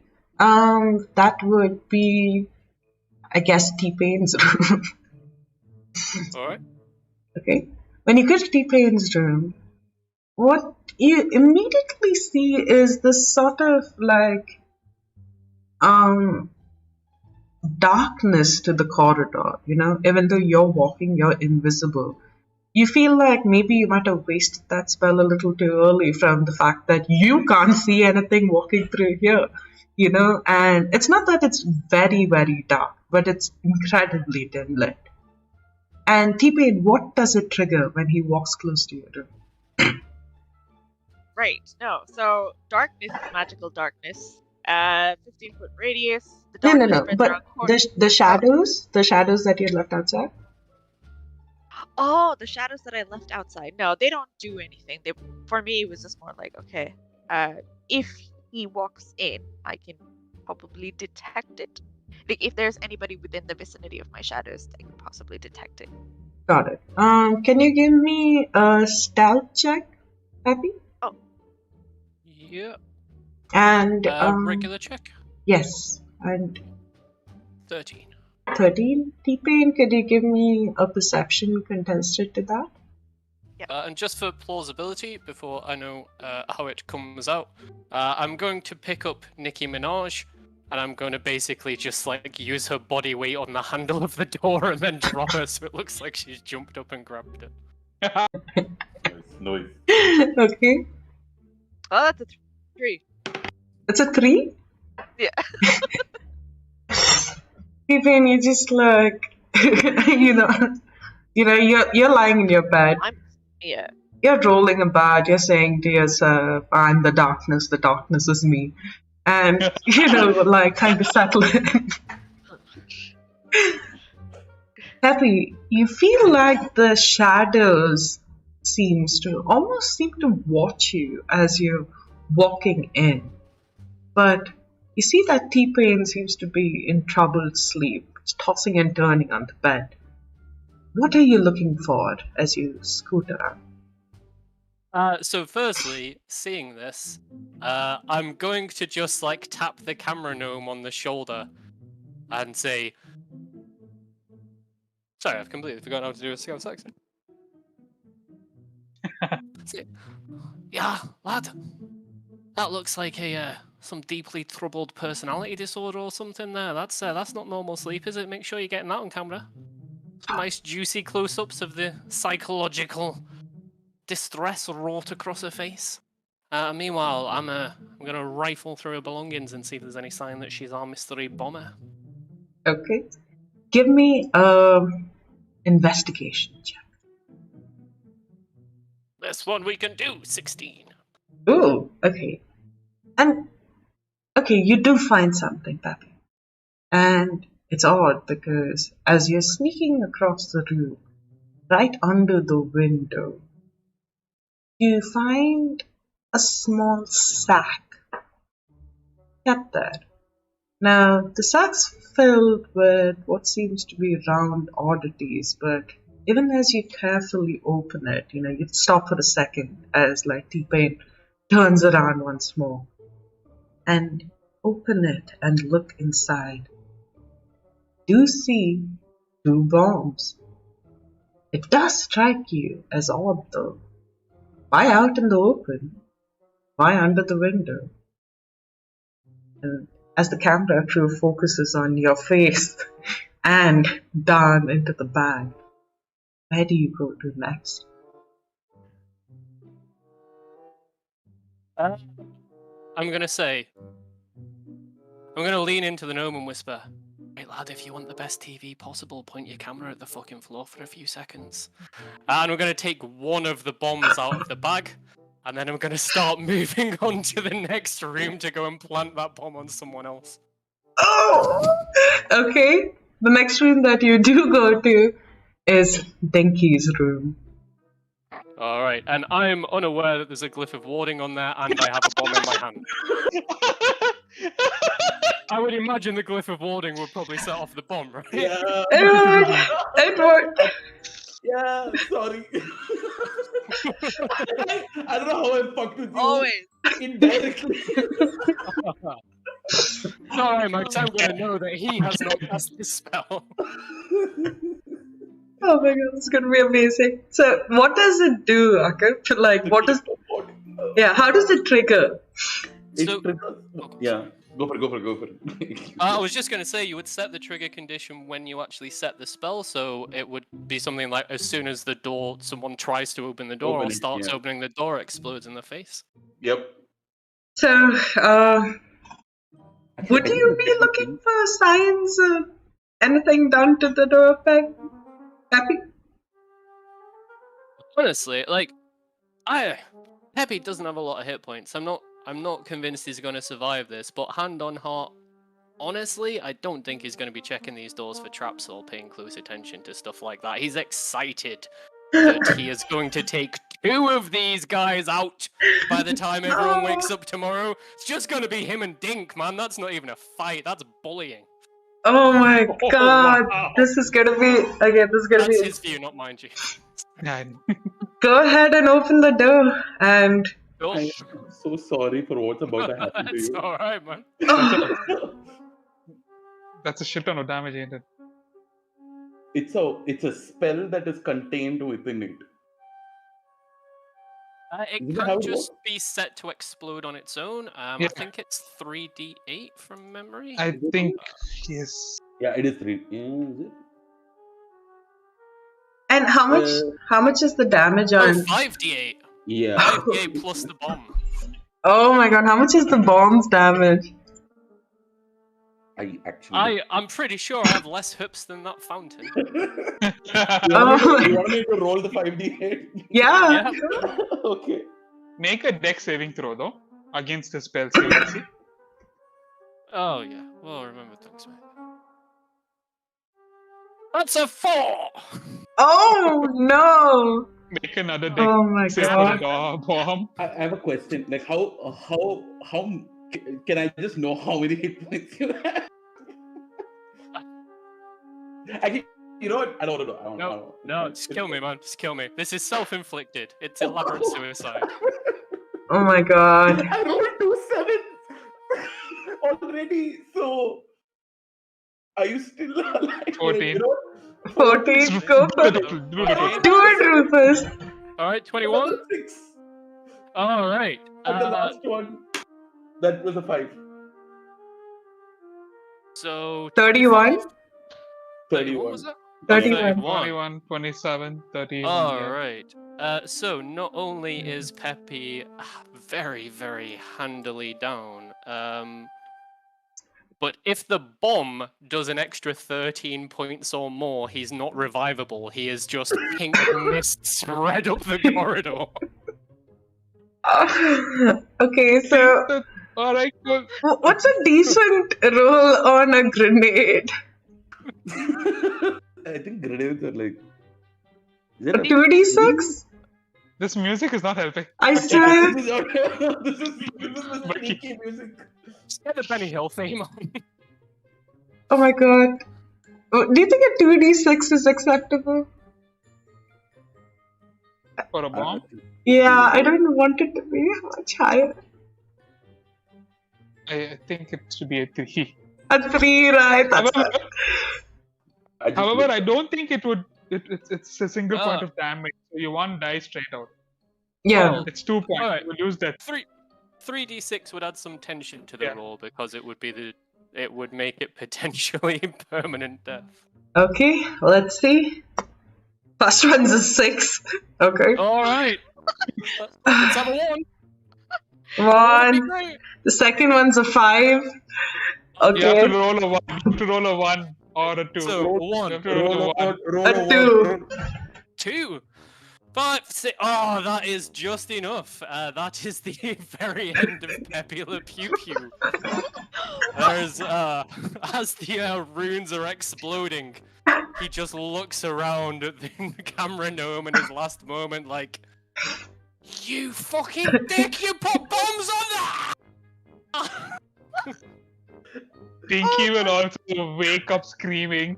Oh my god. What happened? It's very loud, right? It's not loud enough for all of us to get up. Yeah, all of you would hear His this. room is probably gone, so he's just woken up to see like a pair of like leg stumps outside Oh the door my and a God. red mist settling to the floor. Oh, this is a terrible thing I'm going to do now. Oh I'm so god, sorry. as the camera focuses on our dearly departed Pepe Le Pew, it quickly, in this hurry, okay, like someone's just like yelling, call a cleric, call a cleric, okay. I'll And be like, wait, no, not Peppy, he was so nice to me. And I will cast what do you cast? Animate Dead. Oh no! Peppy! You see, as the camera, is caught in this chaos where it like turns to the side, and you see as there's like this cloaked figure who's watching this and quickly moves away when the camera looks towards that direction, and as it just like comes back, it's just like it's Dinky standing at the door and just like, Peppy, no! And then it takes in this weird form as the camera starts moving more rapidly, and you see as parts of Peppy starts to come up like a 3D model almost, and starts to reanimate itself to a very broken apart total. I imagine also. Peppy, no, I'm sorry, this is the best I can do, but I can't. I'm returned, master. How may I serve you? Oh, Peppy, oh no, it's okay. You may not have a soul anymore, but you have your brain. You can eat brains too. And I will like hug Peppy. T-Pain, has T-Pain observed the cloaked figure as well? Give me a perception check when you run out. But also, Peppy, I'll give you two options for this, Nick, the way you'd like to play it. You could continue to play Peppy. Of course, we do have people on board to ensure things like this don't happen because insurance and things like that. So we could bring you back to life, okay? Or I'd allow you to come back with a vengeance by just using a revenant stats. Yeah, I like that. That's a great idea. Yes, I'd like to come back as a revenant and wreak my vengeance. Not only on Rufus, but the producers of this ridiculous shit show. That bachelor who didn't do one task herself. That driver who took the long way round on his way here after I explicitly gave better directions. Oh, Peppy, you're back! You're back! You saw just like how you before you left us.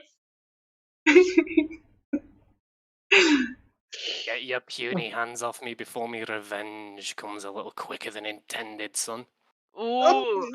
I'm sorry. I just wanted to help. I just didn't want you to be down. I mean, you feel like Dinky's a little like deflated. Like I'm just trying to be friendly, but it's okay. Yes, sorry, T-Pain. What was your roll at? 14. 14. Let me see. Oh, so you do notice them when you come out. You come running out, you see this whole reanimation happen. You see as Peppy just suddenly delivers the speech, grabs onto a cameraman, okay, and just yells into the camera. And as that happens, you do see this cloaked figure sneaking away at the back. I'm gonna follow that figure. Okay. Like, I'm trying to be.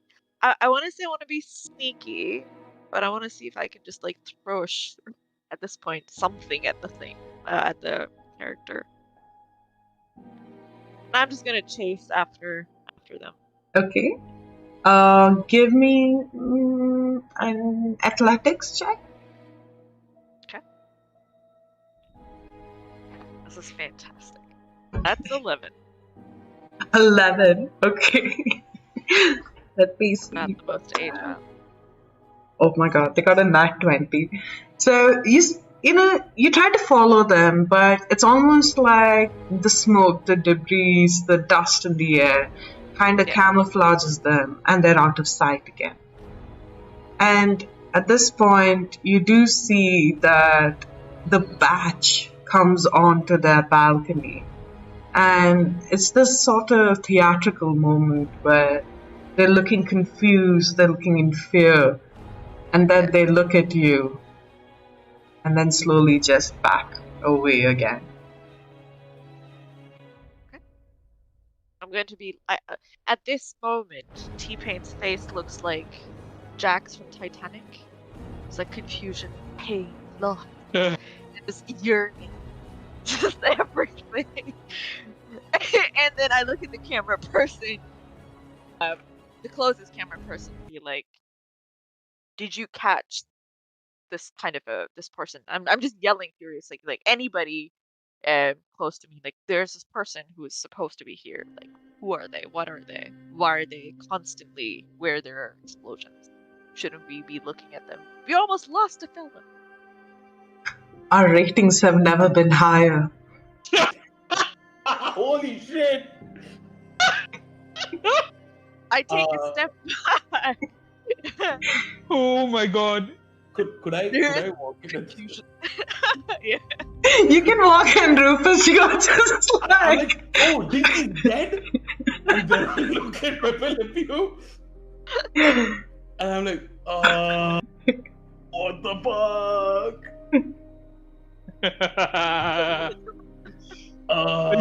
Who did this to you, Dinky? I mean, Septu. Who did this to you, Pepe? What happened? What Is were there- you doing? Is there any chance that there is like the bomb fragments anywhere near Pepe? There Yeah, are. I think- It's very I- clear that your spell and some bomb fragments did this together. I I looked Pepe, know. we at can get to the bottom of this, Pepe. Like, this cannot go unavenged. I pointed Pepe and I'm saying, he's the bomber? I mean, evidence? Give a deception check. Yes! He has 2 stumps, sir.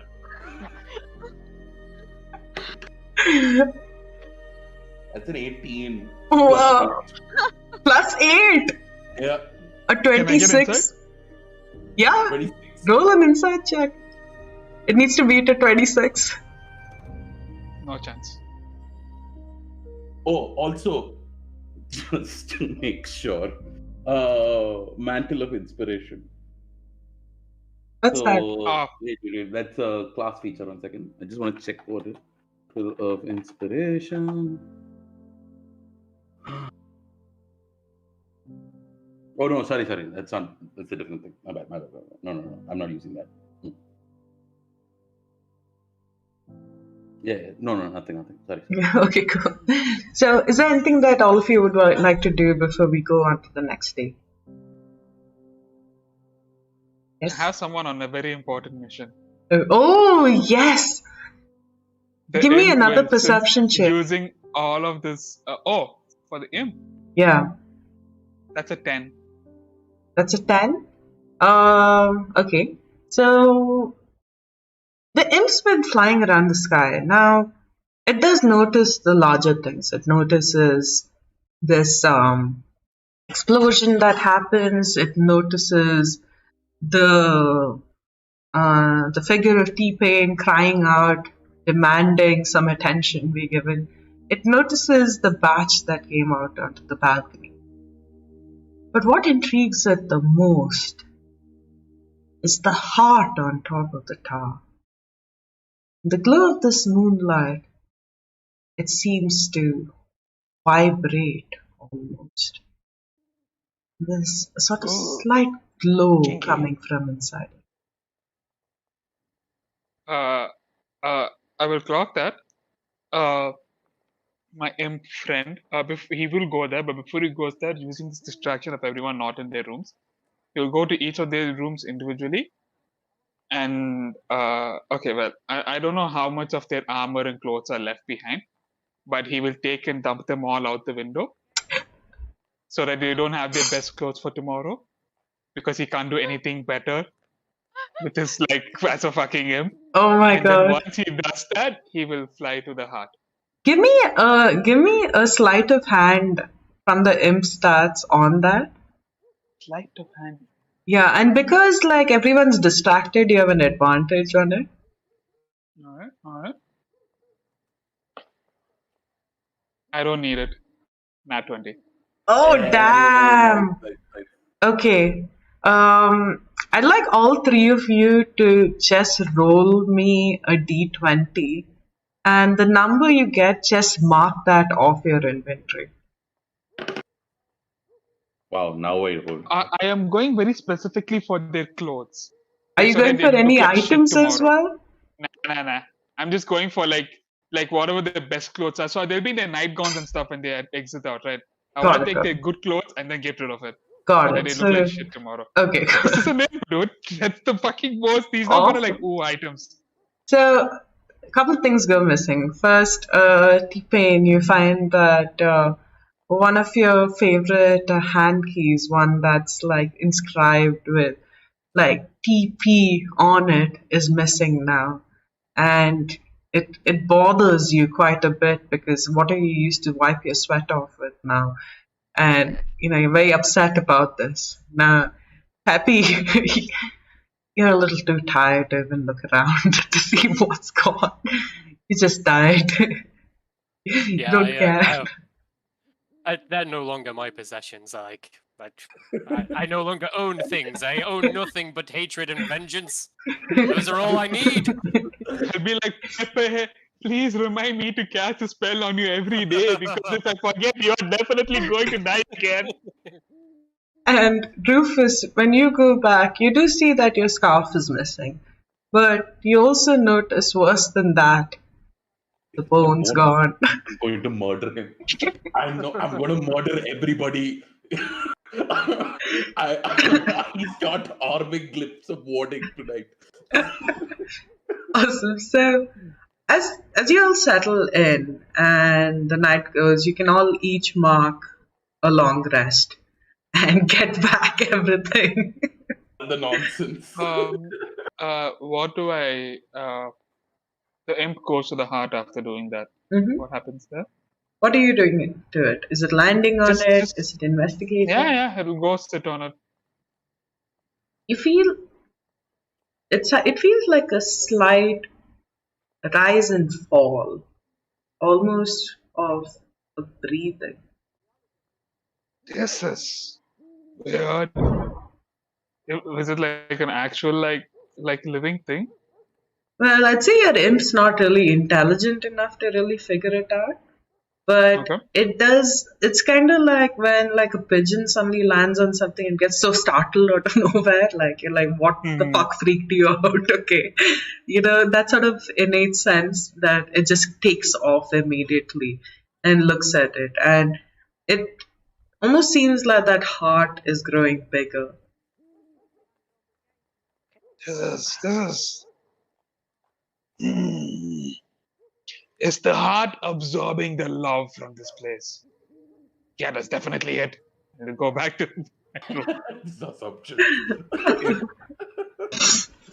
Great. So as the night settles, you all get a long rest, you know. I mean, as much as you can, all of you are. Give me actually a constitution saving throw, all of you. Because of what has happened this night with the letter and all the love games and blah, blah, blah. Nat 20. I've finally got decent constitution, so of course I rolled a 2 for 6. I got a 9. A 9? Okay. And Rufus? That is a 17. Oh, okay. I'm sorry, Denki and Pappy. The two of you have been quite disturbed by the events that's happened, and you both suffer one level of exhaustion. Oh no. Oh, this is fucked. Sort of makes sense though. I mean, like both of them had the worst thing happen to them. I'm still crying over to sleep. Now, as the sun comes up, you know, the camera crew come knocking at all your doors, say, hurry up, the final round, it's here. I hope you're all prepared. Before we go into the final round, is there anything that any of you would like to say to the camera, would like to say to each other? I look directly at the camera and I say, whoever the fuck took my bone will die. And just like, Dinky will be like, you know what? Maybe even whether I win this competition or not, it's okay. At least I found a friend. And then he'll like look back at Pepe and be like, oh, I nearly forgot. I will cast Create Undead again. Like that, he's back alive. I mean, I maintain control over him. Otherwise, he just becomes a mindless zombie.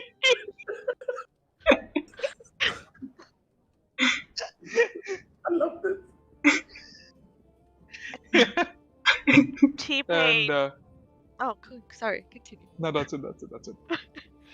I was gonna say and that's it, but yeah. T-Pain is leaning, or T-Pain leans over. He's wearing just a bedsheet now. It's like, well, somebody took the best of my clothes. I need a spare pair. Where can I find them? Shit, that And didn't that's go according to plan. Yeah, I'm just like leaning on the thing. Yeah, just doing that. And I'm Awesome. gonna try and see if I can find new clothes. I'm still, depressed about my handkerchief, but anything I'll make do. Awesome. Yeah. So as you all go out, you know, like Oh, Can I throw one in? Sorry. Yes, go. Sorry. Yeah, Pepe's just gonna stare into the camera and go, "I'm gonna kill you all. The contestants, the cameramen, the producers, the batch. You are all going to fucking die today, and it will not be quick, and it will not be painless. I came here for love, but I'm staying for hate." You're always a little scary, not gonna lie. Oh my god! Nick, you get 1 point for drama. This is now an unfortunate event. Oh my god! Wait. Very close to an American, like shooting in a concert. So as you all gather out in the courtyard again, now let me pull up that map. Let it go. Yeah. So as you all come out onto the courtyard again, you notice as the batch is still where they are at their balcony. Now they seem to be wearing a more regal sort of attire. It's these long, willowy,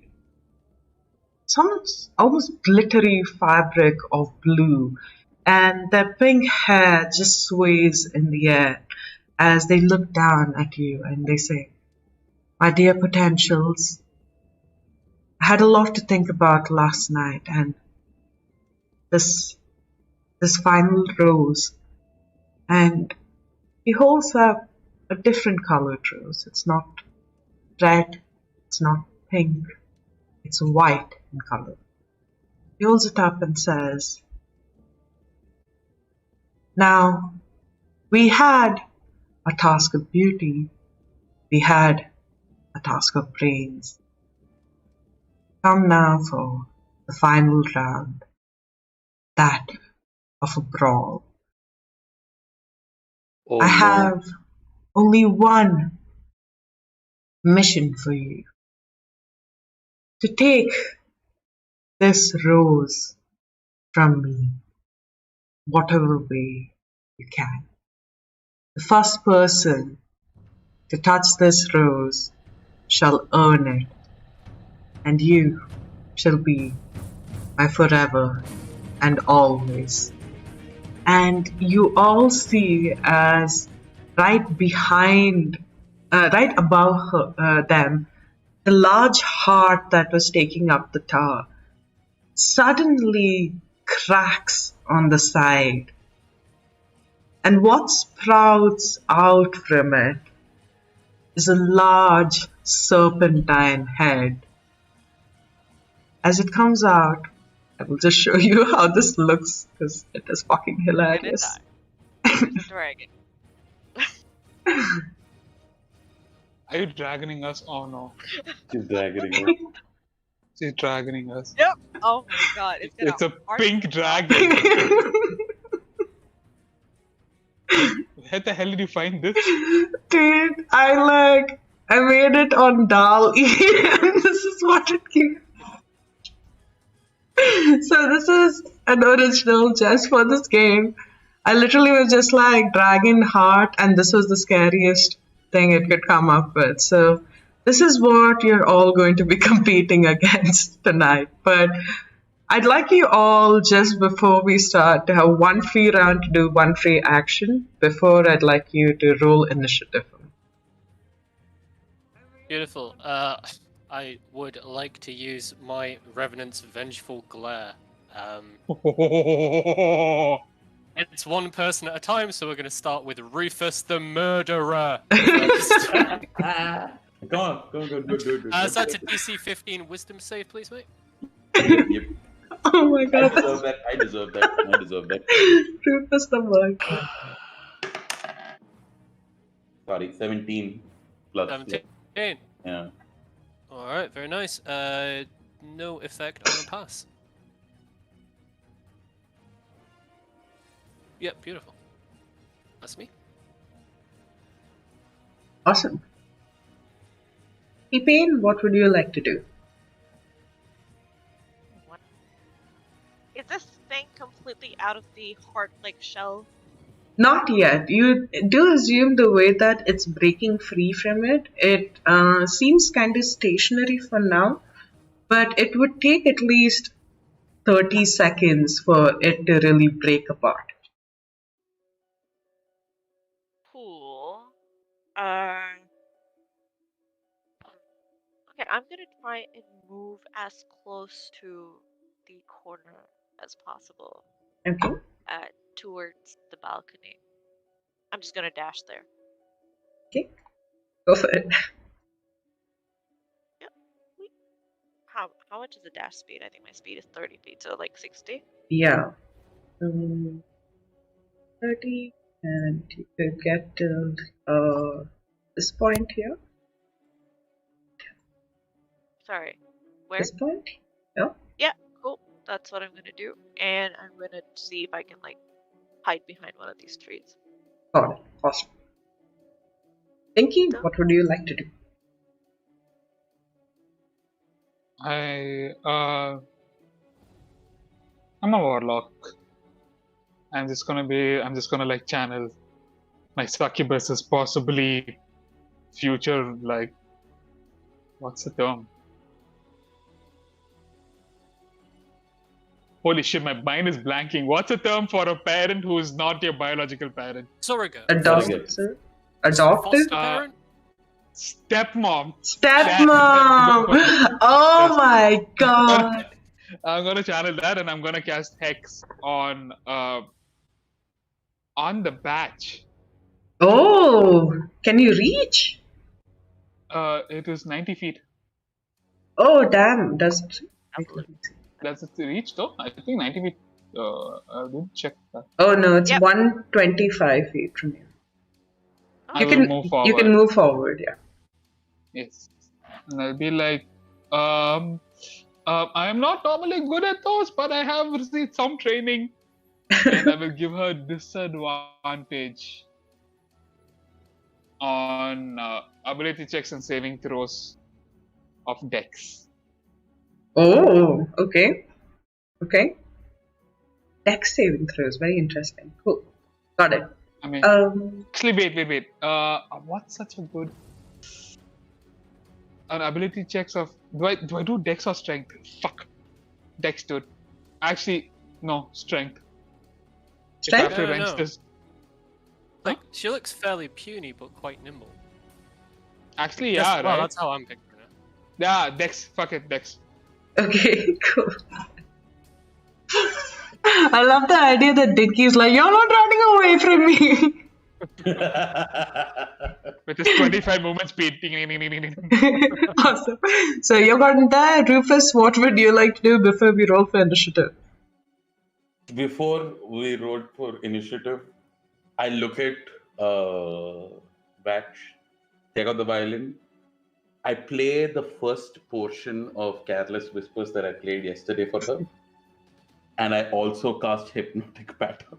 Okay. Shit. So, And That's who all do you hit with that? yeah, that's 120 feet. Oh, so do you move forward and hit her? 1 second, I just want to check how far Hypnotic Pattern is. Sorry.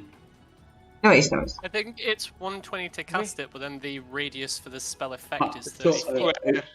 if it's to cast, is range is 120 feet, so it's a 30-foot cube within range. So I'm gonna put 30 it on the batch. Oh, so if you And, put it on the batch, it would hit the dragon as well because it's right above. That's the idea. Oh, awesome. Okay, and I would suggest you do not target the thing because you have to roll a pool of the hit points, and the dragon will absorb some of it, right? it's it'll be charmed by the Oh. spell. You're thinking of Am I sleep. thinking sleep? Yeah. I thought there was similar mechanic. My bad. No. Yeah. It's a wisdom saving throw for that. Okay. Oh, yeah. Wait, 1 second. Sorry. Just again to check. That is Yeah, an wisdom. unnatural 20. God damn it! I can't. Can I? Could I? I just weird. Go for it. Okay. Reaction. Wait, is Silvery Bob's only 90 feet though? I think there's You're right. Ooh. That's an interesting thing. I think it's far, but I don't think it is. I don't think it's that far. Yeah, I think don't. It is 60 feet. 60. Yeah, the spell isn't broken in every way. It's like just broken, not like utterly broken. So you do this. Okay, I'd like all of you to roll for initiative, please. As a quick round of activity takes part here, you see as this dragon starts to look towards you, the batch says to all of you, now, I wouldn't like to say that I need to be rescued. This little one over here is my friend, but I do enjoy a bit of entertainment. So, do what you must to get to me first, even if it is to walk over the others. And then she looks at the others, she's like, is that right? Is that how you do it? Is that how you be mean to them? Oh, okay, thank you. Okay. Dinky is very quickly realizing who the batch is and who she is.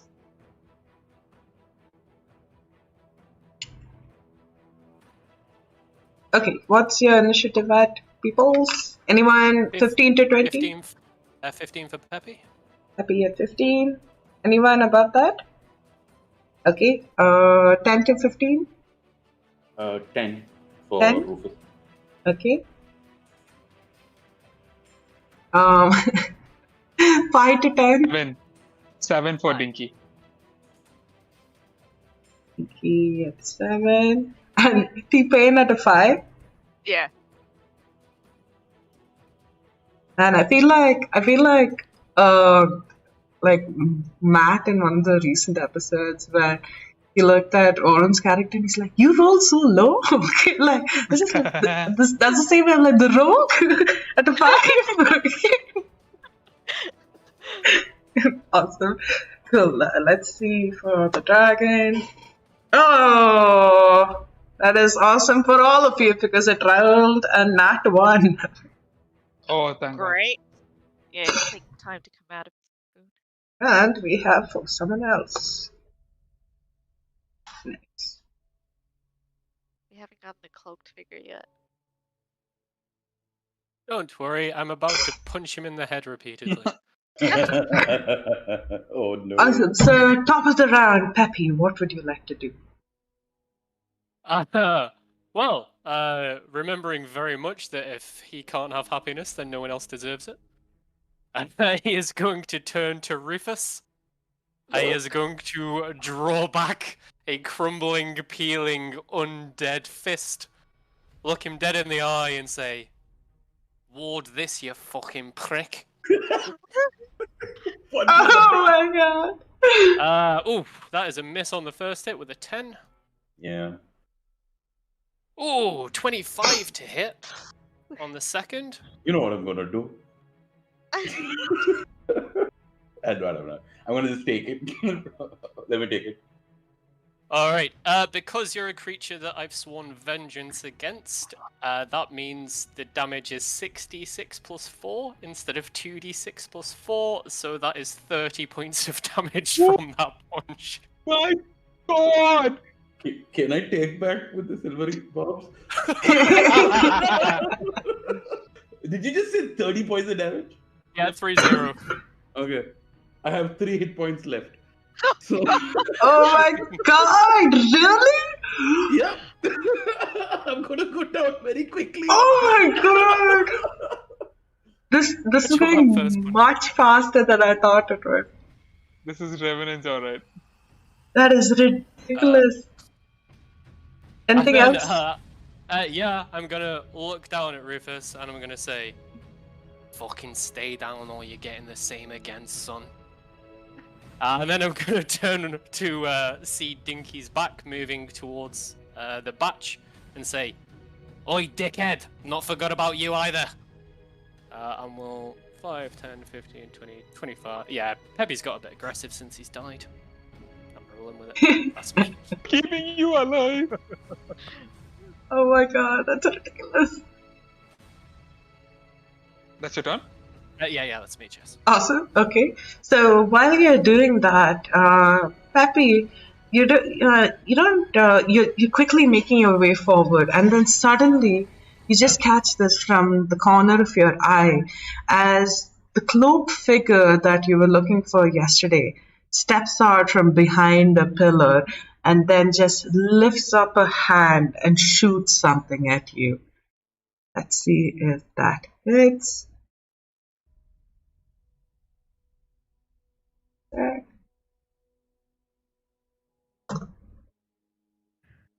Does 16 hit you? Oh, actually, question that I've not actually seen come up before. As a total revenant, would I still get the AC from my shell, or would it be reduced to the yeah. standard 13 leather think- armor? I think when you check Revenant race, you were able to select one racial ability that comes with you, whether you want it to be a shell, if you had a fly speed or something like that. Oh, So yeah, you you can can take keep one it. racial ability with you. But one. It's hilariously broken, but if people like Go don't object for to me it. taking the shell, Go Yeah. for it. Go for it. What's your shell's AC It's a at? special episode with violence 17. and hate. Oh, okay, awesome. Cool. So you feel as the shoot of lightning just like strikes against your shell and goes in the opposite direction and strikes the tree. It doesn't hurt you, but you do now know where this person is standing. They are, I think they are, sorry, where are you right now, Peppy? Are you right behind Dinky? Yep, just moved up to there. Got it. These names. Yeah, I swear. I'd say that they are here on this direction. Can you see that? Yep, beautiful. Yeah. So yeah, I'm gonna point to them and go, "You're now on the fucking list, pal." And as they do, as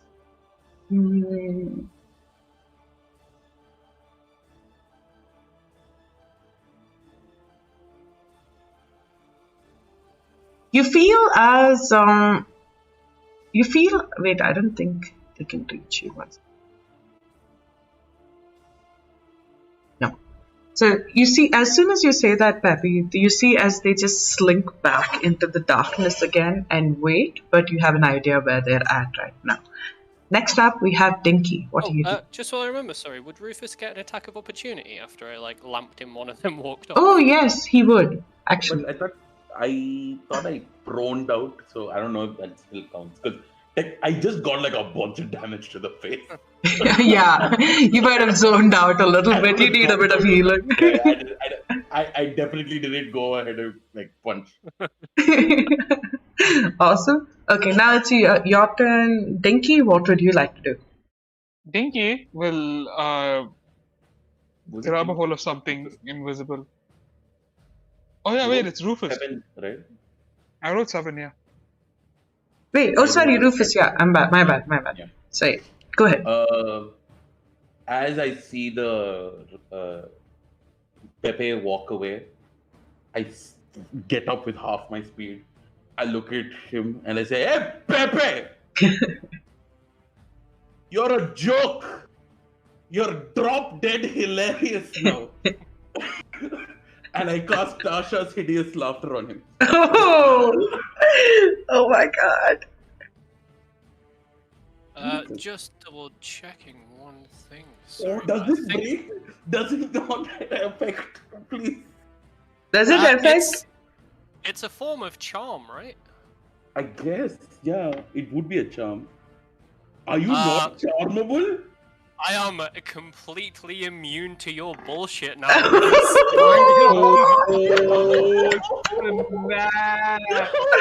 Oh my. We only have this. Okay, cool. The magic just washes over me and I just stare you down for a long minute. I'm like, I look at the other two. I'm like, did you guys find that funny? Punchline. Okay, cool. I'm gonna move away. Okay. Take my entire movement. Start jogging back. Where can I move? Is there a pillar or something nearby? You have like behind this space that you could hide. You could come here also and hide. I'll go towards the bushes, I guess. Okay, so on the left? Yeah, on the left. Got it. So you have 30 feet? 30 feet. Oh, actually, wait. Because did I use the correct canine feet? No, it's 30 only. 30. Got it. So you can come up to here a bit. Yeah. Motherfuck. The guy is basically immune to everything I do. I'm basically useless against him. He basically counterpicked me. Wow, dying might have been the best thing for Peppy today. Oh no. and as you go to the side, Rufus, is there anything else you can do? Any bonus action, anything? I do have a bonus action, but it's pointless now. Can I like try hiding? Oh no, that's an action to hide, no? So Yeah. Yeah. You could give Just not. notice if you have. If he doesn't, if he's still looking at me, I'm gonna lie down prone there Got it. to see if it's worth. Basically, think I've gone like I've cowed out. After that didn't work. I'm basically like, oh shit, nothing works. I'm So done. I'm like going down and doing this. Awesome. Okay. Now it is your turn, Dicky. What would you like to do? I will seeing the task and I'll be like, why am I running towards a dragon? I will Misty Step 30 feet, bonus action. Whoa. Okay. So no attack of opportunity. Got it. Yep. Be call. 30 feet will be 30 Sorry? feet would be near the fountain, Near the in the fountain. middle of the fountain, essentially. So yes, and then action and movement. I will. So that's 50 feet, which is not a lot.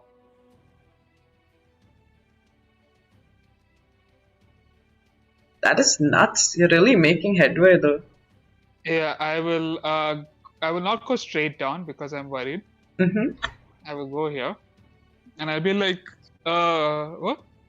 You know what to do. Like, just get close and don't be seen. And then my imp, who's still invisible, with its action and movement, which is 90, Mm-hmm. will go and then wait invisibly close by. I'll just put some random token for that, Yeah. because I think we're gonna need it. Yeah, just gonna like hide behind this. Got it. Awesome. 1 second.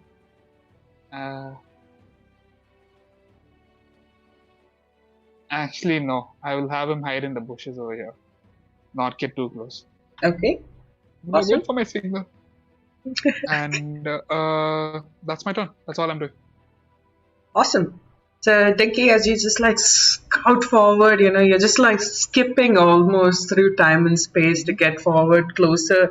You're keeping a practiced eye, like little worried, at the dragon in front.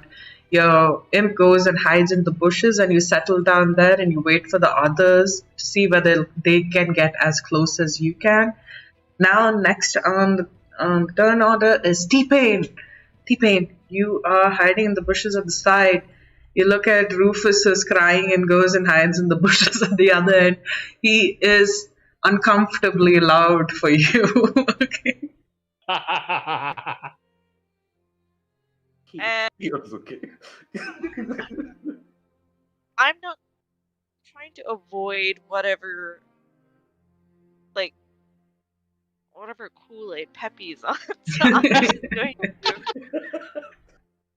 I'm going to dash forward, and I think this is another 60 feet, isn't it? To the next bush is like 55 feet, whatever. But I'm just gonna dash forward to the next bush, and then use I have a cunning action to hide again, behind this bush. I can see Dinky. I'm not bothered. I'm more bothered by the dragon than Okay. anything else. Got it. Awesome. That's fine. I think that's my action. Yeah. So you are hiding there. Now, as this dragon kind of like opens up its mouth a little wider, okay, and it just releases this horrendous screech that echoes through the courtyard. I'd like everyone within about 60 feet that Just me. you and I think T. Pen. Yeah. Yeah, and T and your imp as well. Oh, fuck. The three of you just need to give me charisma saving throws. Yeah, oh god, that's not good. That's a 6. I mean, that's a 9. Sorry. A 9? Okay. I am spending my inspiration. Oh yeah, I have it too, don't I? Yes. Yeah, that's a 30-20 for Awesome. me. Wait, when I do inspiration, I just roll again. Yeah. Do I?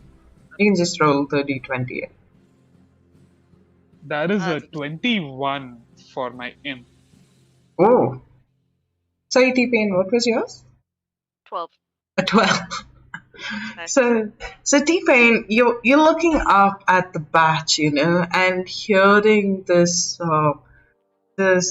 dragon's roar in your ears somehow doesn't scare you. All you see up on top is your wonderful batch, Amor, and how wonderful they look today, and how you'd do anything for them right now.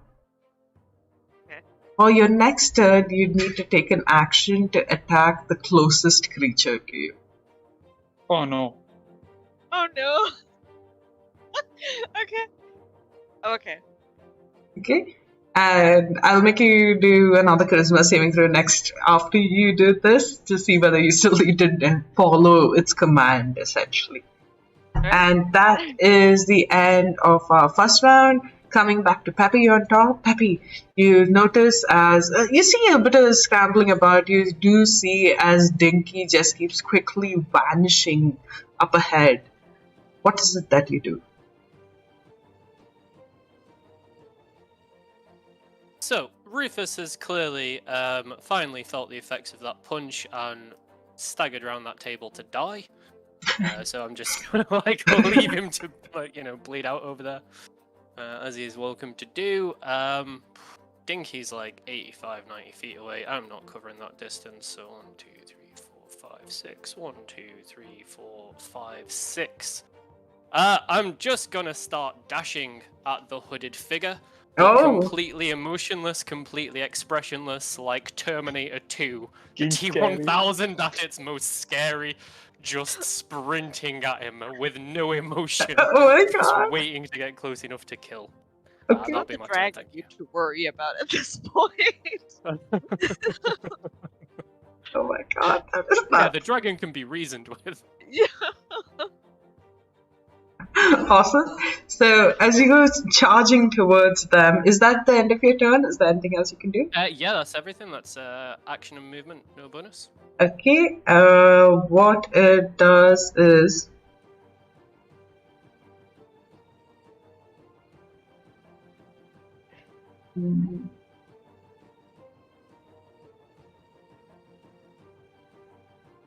oh, okay.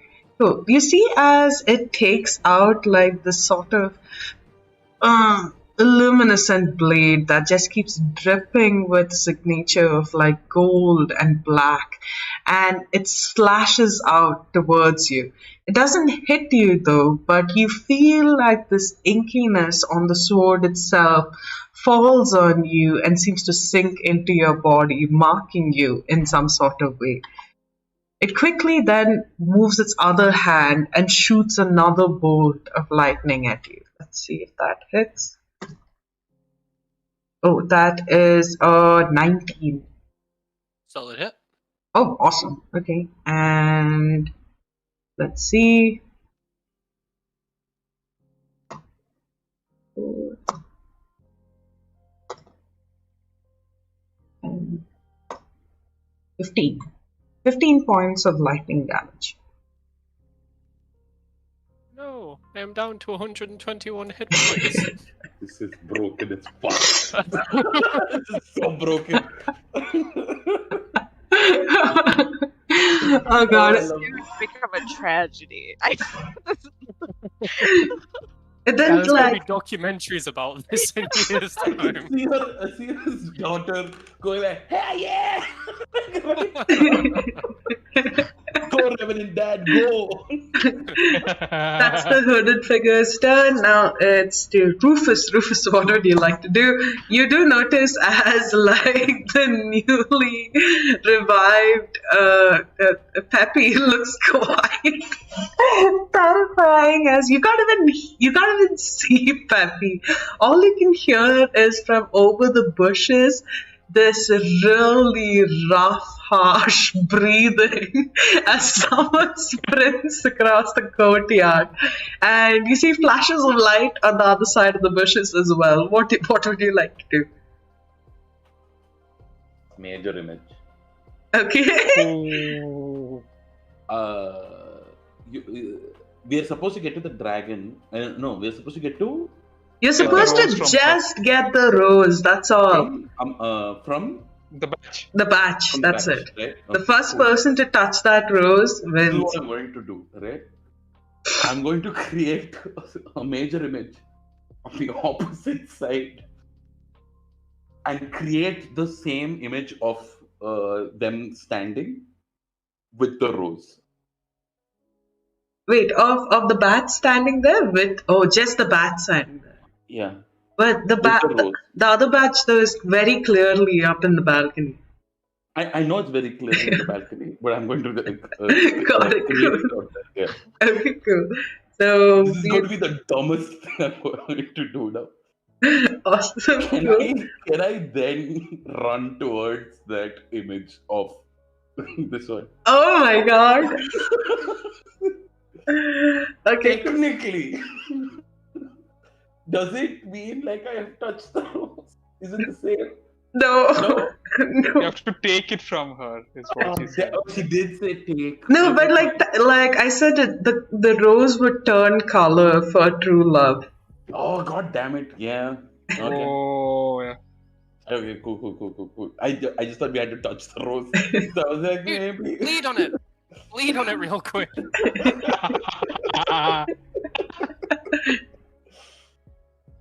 Okay. Cool. So Rufus, that's your turn. Dinky, what would you like to do?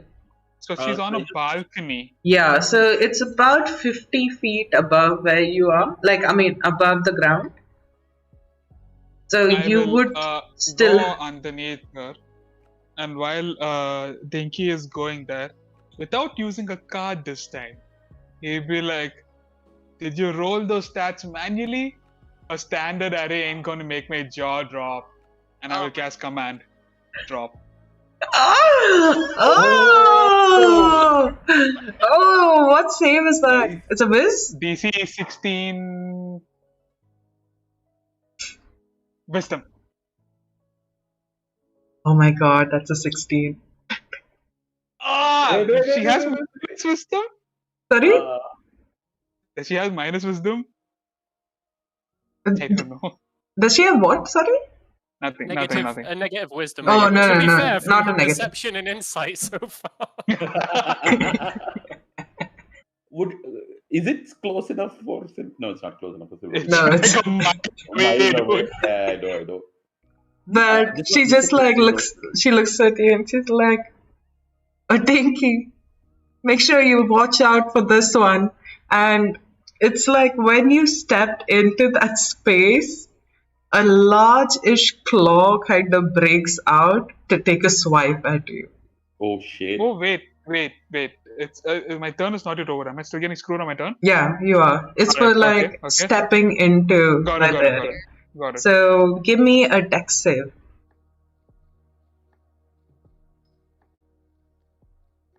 That is a 6. A 6? Oh fuck. Okay. Best stat for this. 1 sec. Oof. Okay.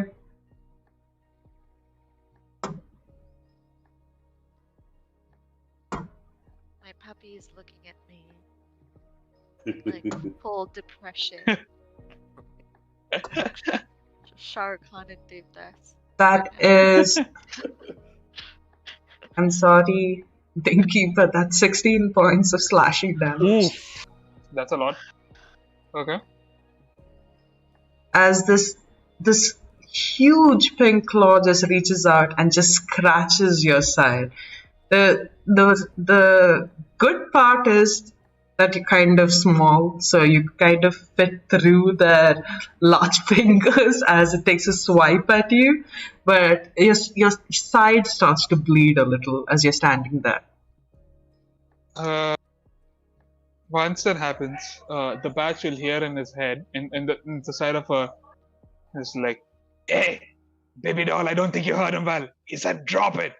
My imp is gonna try to grapple the rose from her hand. Okay. Is that a contested dex thing? Yep. You have disadvantage on dex. Oh, fuck! Nice. Well Fuck, done. I just rolled an 18 and I was like, yay.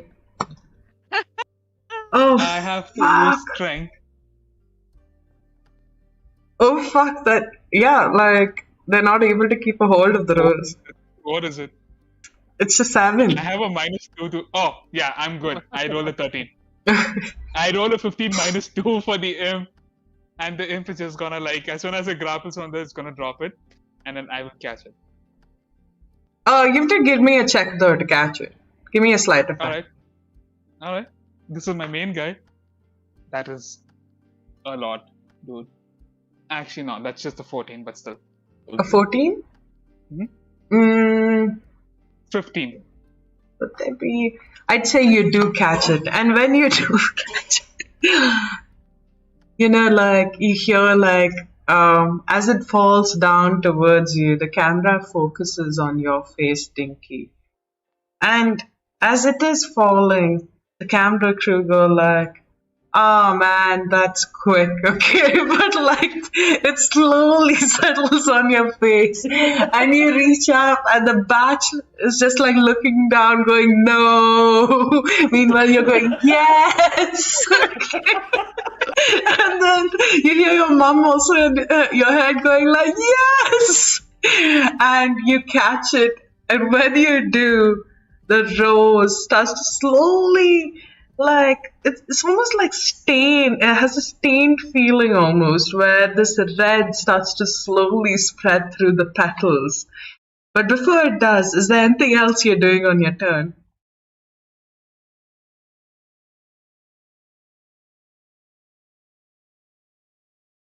I'm gonna start walking away from underneath the balcony. Okay. How much movement do you have? From where I started, it's not much. It's 20 feet, so I have like 5 more feet then. Fine, I will move 5 feet. If you're moving 5 feet, there's something that's gonna hit you. Yeah, actually, just before I start moving, I'll be like, I look at the rose it's standing, I'll be like, look back at the badge. And I'll be like, this is not worth it. I will drop the rose. I'll be like, where's, and I'll ask my imps, like, where did you last see that woman girl? And then I will start walking away. Oh my god. And while this beautiful moment's happening, Get swiped by the dragon. T-Pain, it's still your turn as well. And as per the command you got from the dragon, you watch this gnome walk away as this rose falls on the ground. What do you do to him? I still need to attack, right? I that was the thing that I have to attack. Yeah. I'm feeling bad. Like, Dinky is not the one that I really want to hit. And then I slowly take out my revolver. And I Shit! What a gun! Gun! I asked. That was the first question I asked. What is the rule on firearms? And everybody's like, let's go with it. So, you have a gun. And I'm. We forgot. We would have pointed at. Dinky's the closest. Oh my god! Dinky walks back looking for the dwarven woman. Within 45 feet of me. I'm gonna shoot. Oh my god. Oh, miss! It's a 10 to hit. Oh, it misses! It misses! Awesome. Okay, it misses. It misses. That's fine. So that's my I'm having a moment here! Can you not understand? I finally realized that my mom may have been right. I do want some companionship, but I don't want this. I think I find someone who I'm actually attracted to. What is wrong with you? Do I have to attack him again? Because I do have like 2 epic fighting. You can! You can! For your turn! Go for it! I not? Or can I choose not to? Basically. I'd say attack. It's fine. You don't need to. So as this happens, and we're all out of initiative, but the dragon seems to like calm down. The batch seems to look down in shock at Dinky, but then you notice T-Pain, they're looking at you too, and it's like this dragon kind of like just lifts the batch on its paw and takes it halfway down, and they look down at you, T-Pain. I'm a dash. I still have a dash. Wow. I'm gonna try and get the rose. Like, I'm gonna run and try and get the rose. You can, you can quite easily get the rose, and right now the batch is looking down at you and says, I'm gonna do that. You know that slide you do when you run and then you fall on your knees and then you slide across? Yeah, that's what I'm doing. So, like, with my open shirt, getting the rose. Yeah. And while you're having this, just out of a rare moment of spite by Dinky, she's sliding on her knees. He's just gonna like prestidigitate a farting noise. Wow. He's so done with this. awesome. So while you're doing this, and the batch looks down at you, and both your hands join together around this rose, it starts to take on this more vibrant hue of red, and you see as the dragon on top kind of just like snorts out something. You'd think it'd be fire, but instead the tiny bubbles shaped like hearts that float around you. And while this beautiful scene is happening, and then Amor tells you, T-Pain, I'm so happy you're my forever and always. And in the other side, Peppy, you've gotten hold of the cloaked figure. Notice how deep the water next to him is.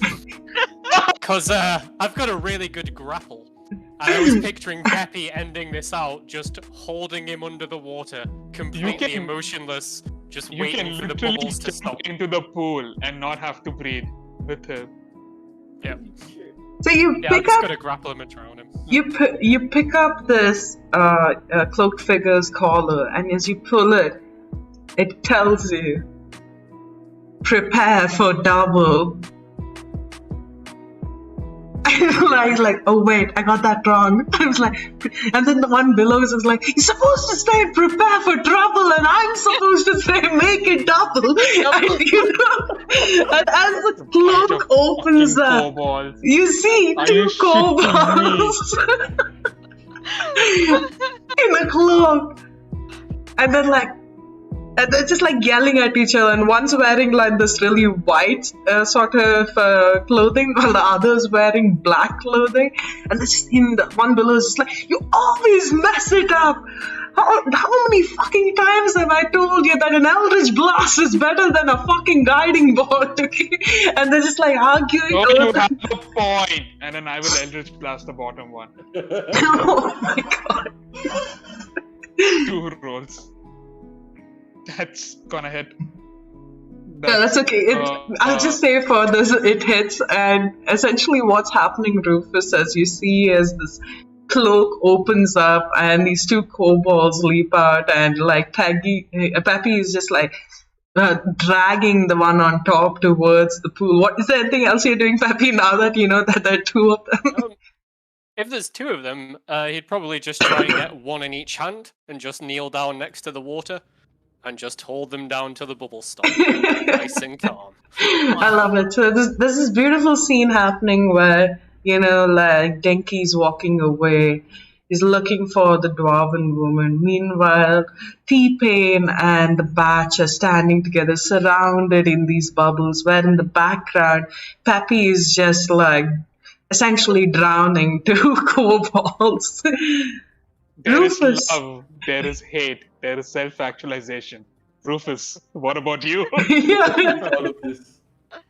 Takes My out an God. empty envelope, opens it up, puts a glyph of warding inside it, closes it, turns it around, and says, "To T-Pain."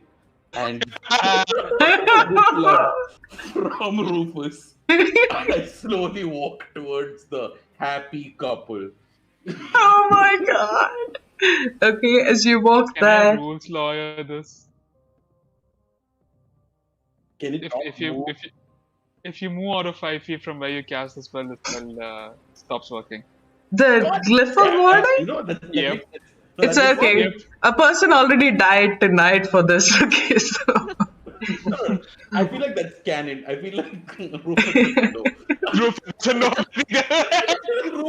Rufus goes and he's like, "Oh, you wait until you open that envelope, yo." So you had. I give it to.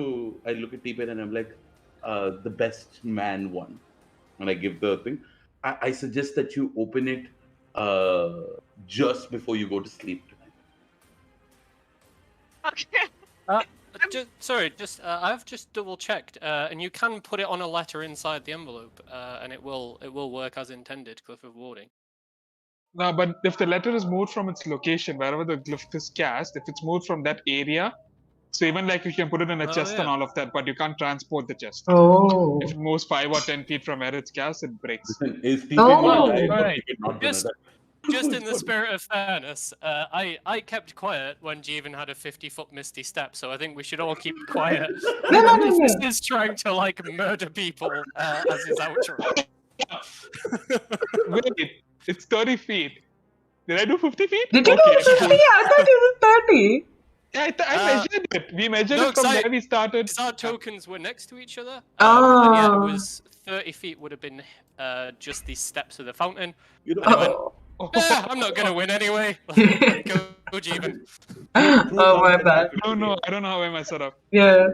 But lovers happen But to as them. this happens and you walk out, you do see this dwarven woman, like sitting in the sunlight, laughing to herself. She has like breadcrumbs caught in her beard as like her little pigeon starts to just like eat the crumbs out of her beard. She's just like, "Oh, don't tickle me, Muruka. It's okay, and all that." And just I will hold out my hand and I'll be like, the belt of dwarven kind is inspired by a magnificent beard.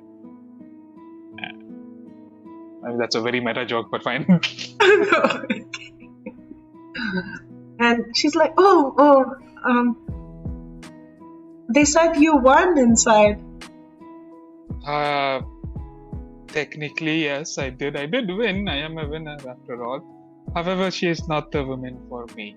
Oh, that's sad. I mean, I thought. However. What?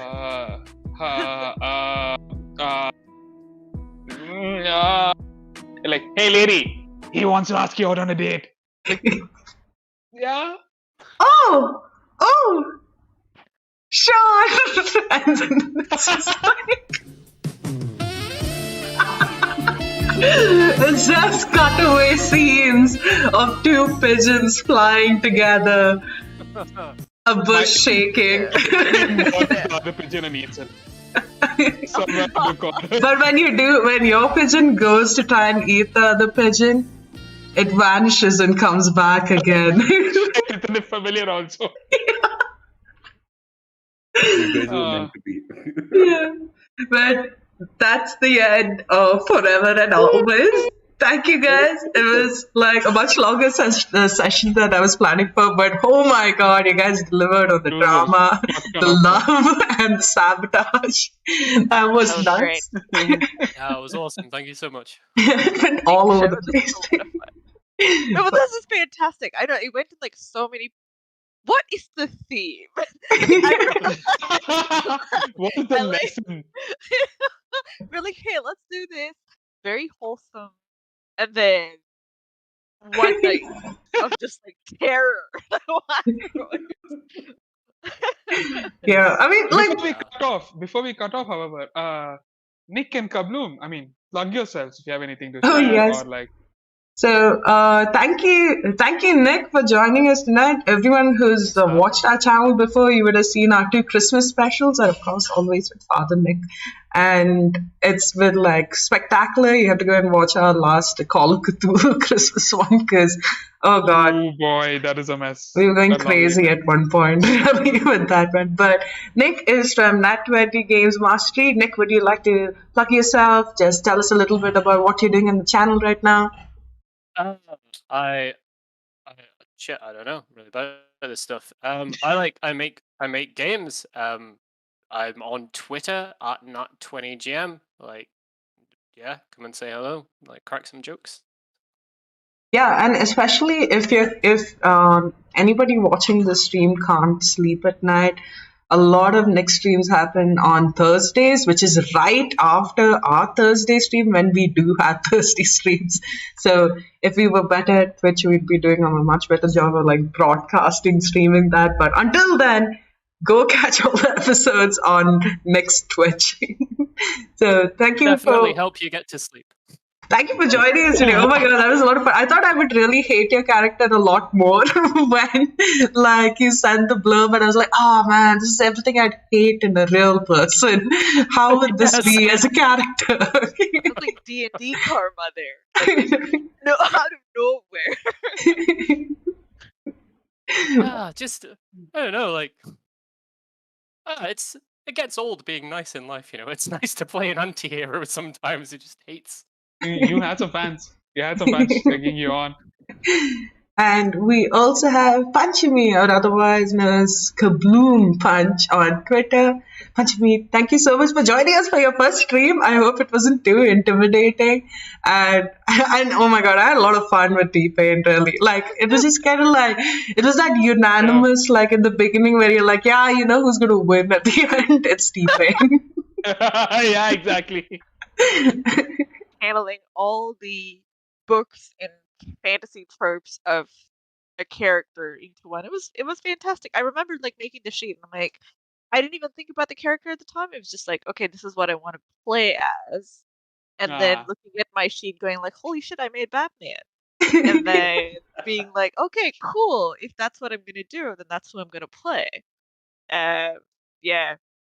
I don't know how much of that emo-ness came through though. But The this is fucking fantastic. gun, though. Oh my god, I forgot about the gun. What a spectacular moment to bring it up. It was Gun amazing. reveal. Like, It was so Like, out good. of nowhere. The last scene Pretty was just boy. so fun. And Yeah, of course, that was fantastic. thank you so much for joining us. It was, I mean, I want to play so many more games with you now. Like, I didn't, like, I think the same Punch and I played in like a Waterdeep campaign for like a year, and I didn't even know your first name until the stream, so I'm glad that this brought us a little closer together. Yeah, like unlike everybody here, I don't usually. I'm on Twitter. I am on Discord. I'm on every digital platform in name because I don't. So my Twitter is dry as a well in the desert, probably, and You and me yeah, both. but I have it everywhere, just for like networking or whatever. But In case we trying get to play. famous one day. In case we know, get right? famous, we need to I have a know. domain. Yeah. I should probably like channel T-Pain and maybe like open an OnlyFans or something. Oh, But yeah, fan of just future. like white shirts. It's just pressed white shirts. And rain. Yeah, yeah. I've unfortunately because of time zones things so that it is difficult for me to find sessions that I can play, and I've not played in a long time. So this is fantastic to get back to. So thank you so much. I had so much fun. This is it was a lot brilliant. of fun to have you. Yeah. Thank you for joining us. Thank you. Next, we have our favorite doggo, Rufus. Akif, oh my god, when you came with this character and you were so adamant to be a dog, I didn't think you'd be such a good dog and then such a bad dog. Like, such a bad dog. Fuck, dude. To be very honest, I didn't want to fuck with the character at all. He alphaed me so hard at the start, and I was like, yeah, I'm not gonna fuck with him. But every other time that I had tried to fuck with somebody else. you just inadvertently happened to get. Fucking with it. I apologize for that. So this year, guys, I'll be doing more D&D streams with TPK, my good Yay. friends here. That's one thing. Second thing, I'll be doing stand-up also across. I'll be touring soon. So please keep that in mind and be like, oh, I saw a funny guy on stream today. You can also see a funny guy on stage in a couple of months. So please follow me on Instagram and all of those other places as well. Yay! Awesome. Yes. I think Rufus would make an excellent addition to a stand-up set. Just saying. The murdering dog. Not transition too soon. Okay. Oh well. Wait. Now we're back. Yes. But and last but not the least, thank you, Jeevan, for playing a character that was not just An asshole for an one. asshole. Okay, like wow, it was so nice to have like a I have wholesome, range. like I mostly. have range. Like mostly, but oh my god, this was so sweet, and I love that. Like you got together with like what's her name, Kushi. You got together with Kushi at the No, you're joking. You're joking. Did Is you? that your Kushi is her PC that I fucking hate. Yeah. I DM for that PC. No, that was No, Ashwin. Kush DM. Ashwin DM. Yeah. Hey, listen, I want to change my ending. It's canon now. Oh my god. But yeah, that's beautiful. It's a great relationship. I'd also like to do a personal shout out to Kush for making these beautiful graphics. I just love the colors on it. It looks fantastic. And for like making the cutaway scene once at a very clutch moment. And for providing me with two of his characters. One was Rekka the Wrecker, and the other was Akkad Buckard, which are the two kobolds who are like a cleric warlock. Oh, Wow. I hate this game. Can we end? Fuck. I didn't know that was Kush. I'm ending my stream. No. Kumi, But- come on. Make some shout outs for yourself. Yeah. And oh yes, guys. So I'm Kumi Curiosities. A cool thing I have to say this right now is I'm on a delivery app. So I'm on Swiggy Minis as like I set up a store over there. So if you want to like basically get D&D merch and want to order it on what would be otherwise a food delivery app. Hey, you can find my store there too. And I'm coming up on my 1 year anniversary in, I think, a little more than a month. So I'm excited to check on the stats and just see how well it's been doing. I would like to thank everybody who has ever supported the store before because thank you so much. Like, it's really helped this last 1 year. And more than anything, giving that drive to just sand dice. Okay, like, oh god, sometimes they get annoying. It gets very boring too. And it's just nice to know that you get paid for it. So thank you so much. That is our stream for tonight. You can catch us again on Tuesdays for the Shadow Watch, which is our TPK campaign. Our friendly Jaleel is coming back. So we have Sam, who is resurrected. Next Saturday, we have, of course, the fantastic system Bludgeon, which we're playtesting, and it's our third episode. Of course, we have someone here who's forever and always is our Bludgeon Master, so that's also cool to be. So thank you everyone for joining us tonight. I hope the credits work properly, and good night. Take care. Bye-bye. Bye. Bye.